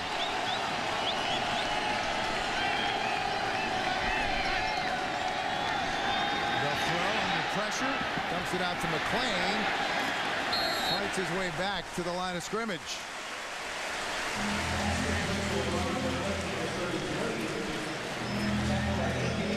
Now we talked about Joey Porter. He was fined $20,000 by the league this week for comments he made about the officiating in the game last week against Houston. But 2 sacks today, so the lighter wallet hasn't bothered him at all.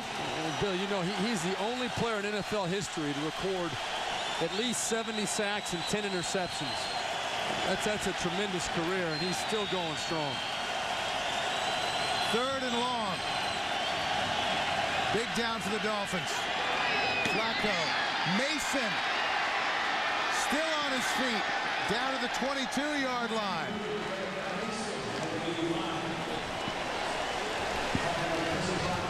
I'll tell you what, Derek Mason is absolutely amazing. He ran a route there, and it was the only option for Joe Flacco, and he, against a good coverage, I mean, it was very good coverage by Will Allen, he absolutely burned and gave Joe Flacco what should have been a difficult throw, an easy throw by an absolutely perfectly run route. A 23-yard pickup on 3rd and 10. McGahee. It's another first down to the 11-yard line. Well, Tony Sparano is a big believer in the concept of hidden yardage in a game, and one area he brought up to us this week was yards after contact. He told us the Dolphins just didn't tackle well last week against Houston, and that the Texans had close to 150 yards after contact in the game last week, and that was costly. And that cost him on the Derek Mason play right there. Giving up the pass completion was big enough, but to let Derek Mason turn and then run for an additional 10 to 15 yards, that is huge. Inside of 7 minutes remaining. McGahee back to the line of scrimmage. And a late flag.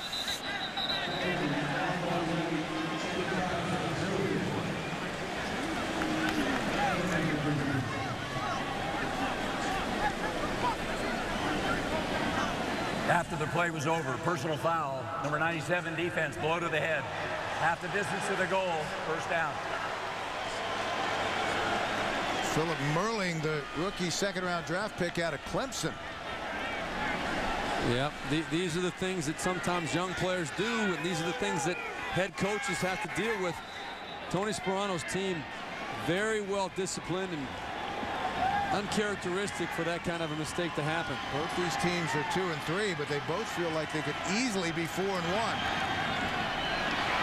McGahee still on his feet. Touchdown!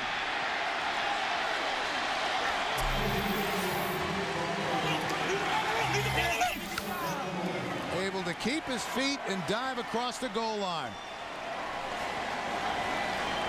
Well, that was a tremendous individual effort by Willis McGahee. Took it in off the right side, ran into a brick wall, but then still able to spin out of it and get it in the end zone and completely sell out and give it up for the touchdown. Making amends for the fumble earlier.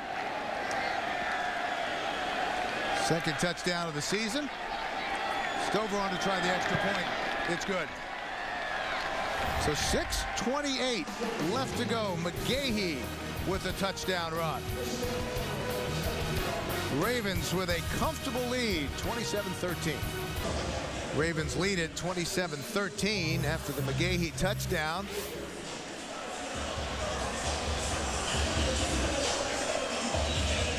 Well, Chad Pennington's got his work cut out for him now. He knows that he's probably only going to get the ball back once or twice more. He's hoping to get it back at least twice, but they've got to make quick work of it going forward here. Pooch kick by Matt Stover.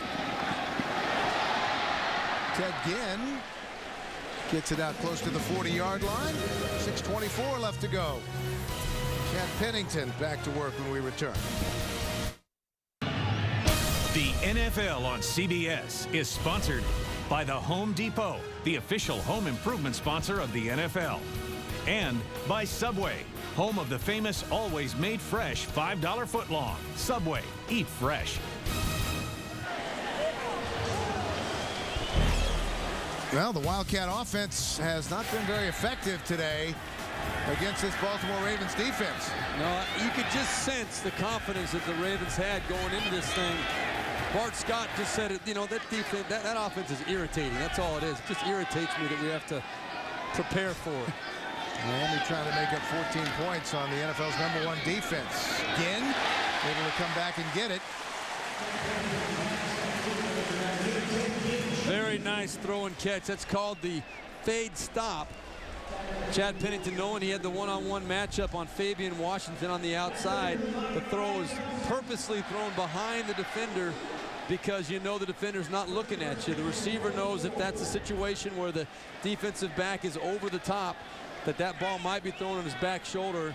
Ted Ginn did a great job adjusting to the football and making a play. That was good for 19 yards. From the Baltimore 45-yard line, just passed. Big strike. Trezano, who's been quiet. Tight end out of Notre Dame. Quiet from the Cowboys. Well, there is an urgency going now for the Miami Dolphins. Chad Pennington knows we got to get this ball in the end zone quick to give ourselves a chance. Ronnie Brown on the delay with some room. And finally brought down by Frank Walker and Jim Leonard. Ray Lewis jumping on too, trying to get that ball stripped out of there from behind. 3 plays, 3 big plays so far for the Dolphins on this drive. Pennington steps up, avoids the rush. That's caught and fumbled. And the Dolphins may have been able to get it back. They're ruling an incomplete pass.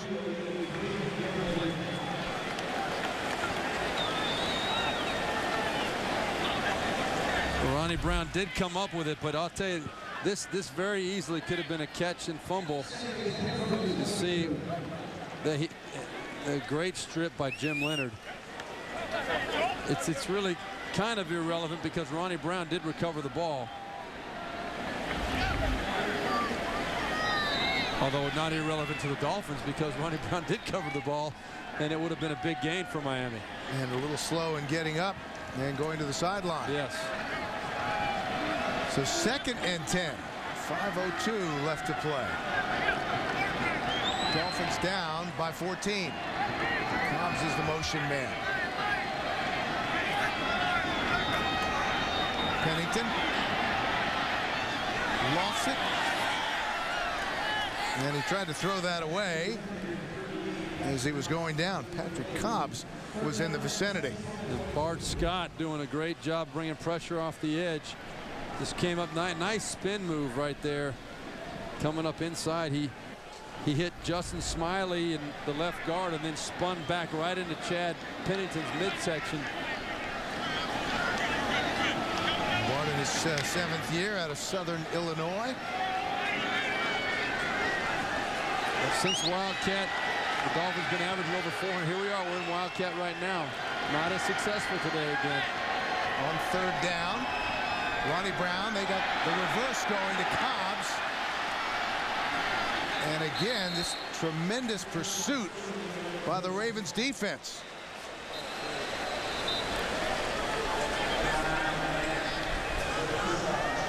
Dolphins will take a timeout with 4:43 left to play. Now there's a chance. Watch right here. What ends up happening, Terrell Suggs, what's going on there? Terrell Suggs right here on the edge. He had a chance. They had a chance to get outside of him, but watch. They had a guy in position right there to make the block, but Terrell Suggs sensed it, sniffed it out. If he is not out there forcing the play to come back inside, that play has a chance because then Cobbs has a chance to get up the field one-on-one on a defensive back.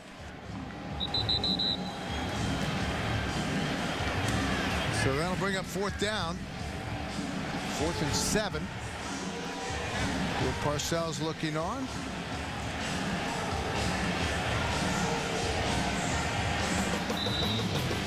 Well, don't set your fantasy league lineup without watching Fantasy Football Today, live every Sunday at 11 a.m. Eastern only on CBSSports.com. So 4th down for the Dolphins. They need 2 touchdowns.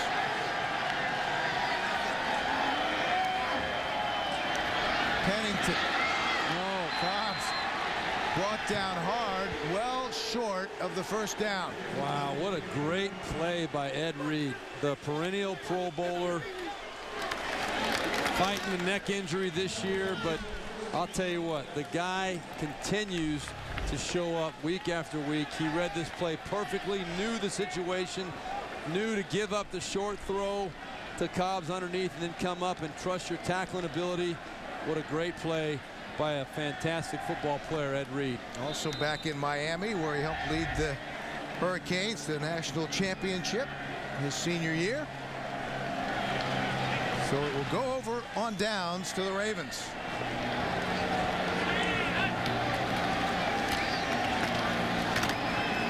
McGahee approaching 100 yards.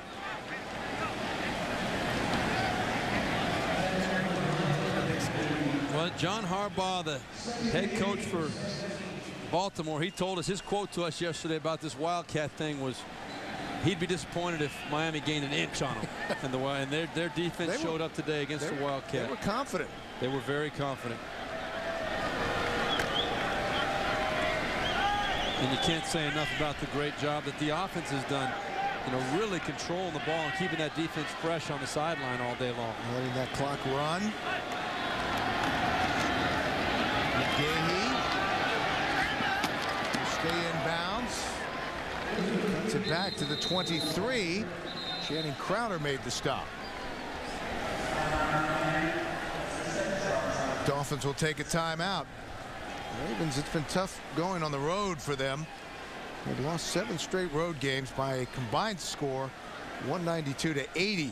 Well, they've got a chance to get it straightened out here a little bit the next 4 weeks. After this week, you know, we mentioned how 5 of they're in the second game of a 6-game stretch where 5 are on the road. This is number 2. They go home against Oakland next week, and then 3 more on the road. So they've got a chance to get that road mentality changed, and they know they have to if they want to be in the hunt come the late part of the season. After they're home against Oakland, they're on the road at Cleveland and Houston, and including Miami, for teams with a combined record of 6-14. Well, Miami on the other side of the things has to be very disappointed right now. They looked at this as a home game they had to win today. 3rd and 2. McClain. And where will they spot his forward progress? The Ravens indicating 1st down.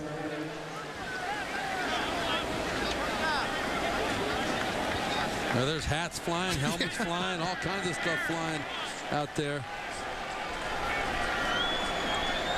LeRon McClain, one of the very best, and there's John Harbaugh saying, wind that clock. Yeah. Here we go. Let's get on that plane and get home.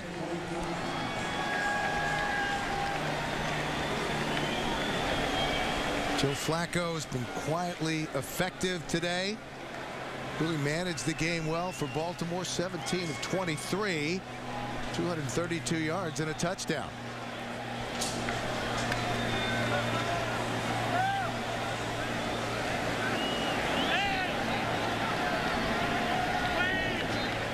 Just over 3 minutes remaining. 1st and 10. McClain. This is the Ravens' leading rusher coming in, averaging 41.7 yards a carry. Let's see what they're going to be talking about around the cooler tomorrow. Well, what can you say about what's going on with the St. Louis-Dallas game there? 34-7. Steven Jackson, 156 yards. Brad Johnson subbing in, only 134 yards passing, 2 interceptions. What about the Tennessee Titans, the only undefeated team in the NFL? Lindell White, your USC guy, 149 yards rushing, 3 touchdowns, and then Trent Edwards coming back off we saw the concussion in Arizona a few weeks back. What a good, solid bounce back game for him. 25 of 29, leading Buffalo over San Diego 20-14 right now. How about the job Jeff Fisher has done with Tennessee? Only unbeaten team in the National Football League. I always think I can't be more impressed with Jeff Fisher than I already am, but every single year he seems to just get better and better. McClain, nice hole on that right side. Across the 30 to the 31. Again, let's check in New York with JB for an NFL update. Bill and Steve, you're right. Jeff Fisher has been superb. And take a look at Ben Roethlisberger and the Steelers expanding their lead to 14. Up top, 50-yard strike to Nate Washington in the basket. Ben Roethlisberger, 17 of 28, 216 yards and 2 touchdowns. Back to Bill McAtee and Steve Berline. All right, JB, the Steelers came in leading the AFC North at 4-1. Ravens were tied for second at 2-3. They will even that record at 3-3 after today. 3rd and 5. McGahee with some room trying to get to the corner. A flag on the play. That's a first down, but let's check the penalty. Looks like it's going to be holding. Holding. Number 71 offense. 10-yard penalty. Repeat 3rd down. Against the Ravens. Jared Gaither, the left tackle. He's a big man. 6'9", 320. Heir apparent to Jonathan Ogden, who's of course now retired and headed for the Hall of Fame.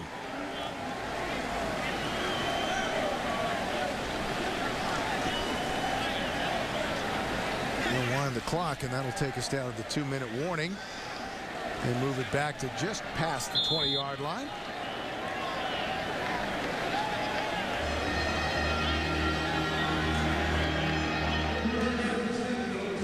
We'll have one more play before the 2-minute warning. 3rd and 15.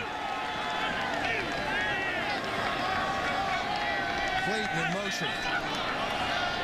Have offsides. This is going to be a free play. May have jumped.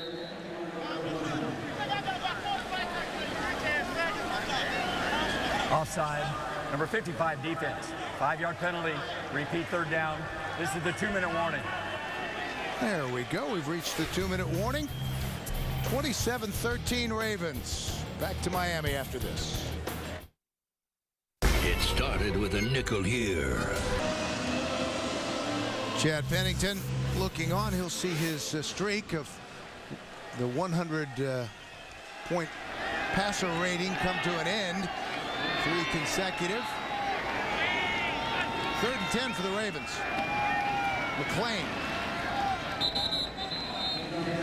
And that will bring up 4th down.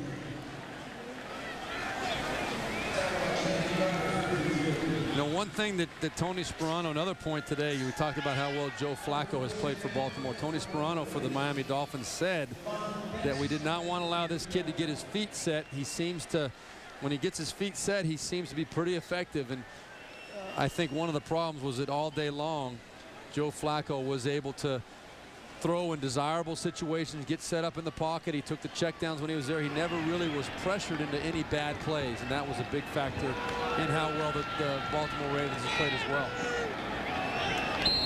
The Ravens will let the clock run down.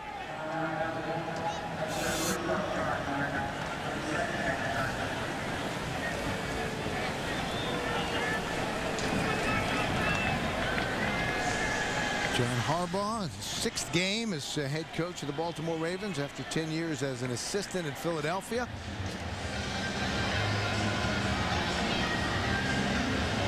There's Tony Sperano, the 8th head coach in Dolphin history after spending the last 5 seasons with Bill Parcells in Dallas.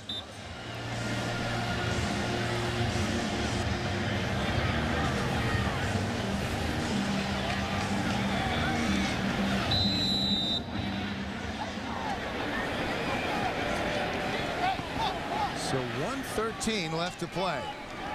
Miami trying to, they got all 10 guys up front going for the block on this play. Devon Bess is the deep man. Ooh, able to get it away. What a great punt. Cook went down, but no flag. Bess upended at the 11-yard line. Antoine Barnes was down there in a hurry. A 67-yard punt. Sam Cook, that punt was almost blocked. Instead, it ends up going for 67 yards. What a great job by the punter for the Ravens. Tony Sperano, he was a 4-year letterman at the University of New Haven. How about that look? See the movie Anchorman. I think he's about the only one that wouldn't be laughing at that right now. Started at center, earned a degree in criminal law. So they spotted at the 12. Pennington under pressure, but able to get it out to Camarillo. Runs out of bounds at the 26-yard line.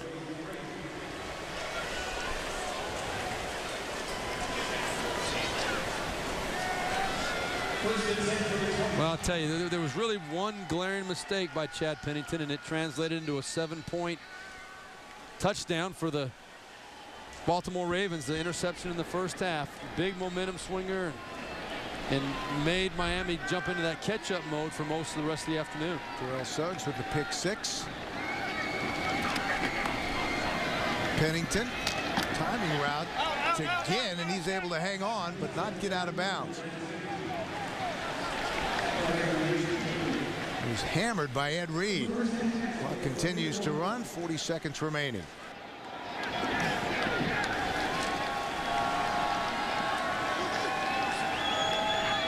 Four catches for Ginn, by the way. That's caught. Fasano, the tight end. Into Raven territory, down to the 43-yard line. Well, Bill, one of the last things that Tony Sperano told us yesterday was that his team had gotten a taste of winning prior to the Houston game, and then the tough loss last week against Houston. This combined with this tough loss today, going to be hard to keep this Dolphins team thinking positive. And that will be the final play of the game. The Ravens will go to 3-3. Miami 2-4. And Cameron gets a dousing after the victory. So our final score, 27-13 Ravens. For Steve Berline, this is Bill McAtee saying so long from Miami. You've been watching the NFL on CBS. Coming up, it's the Burger King update. We'll take you to New York for all the scores and highlights. Week 7 in the NFL right after this.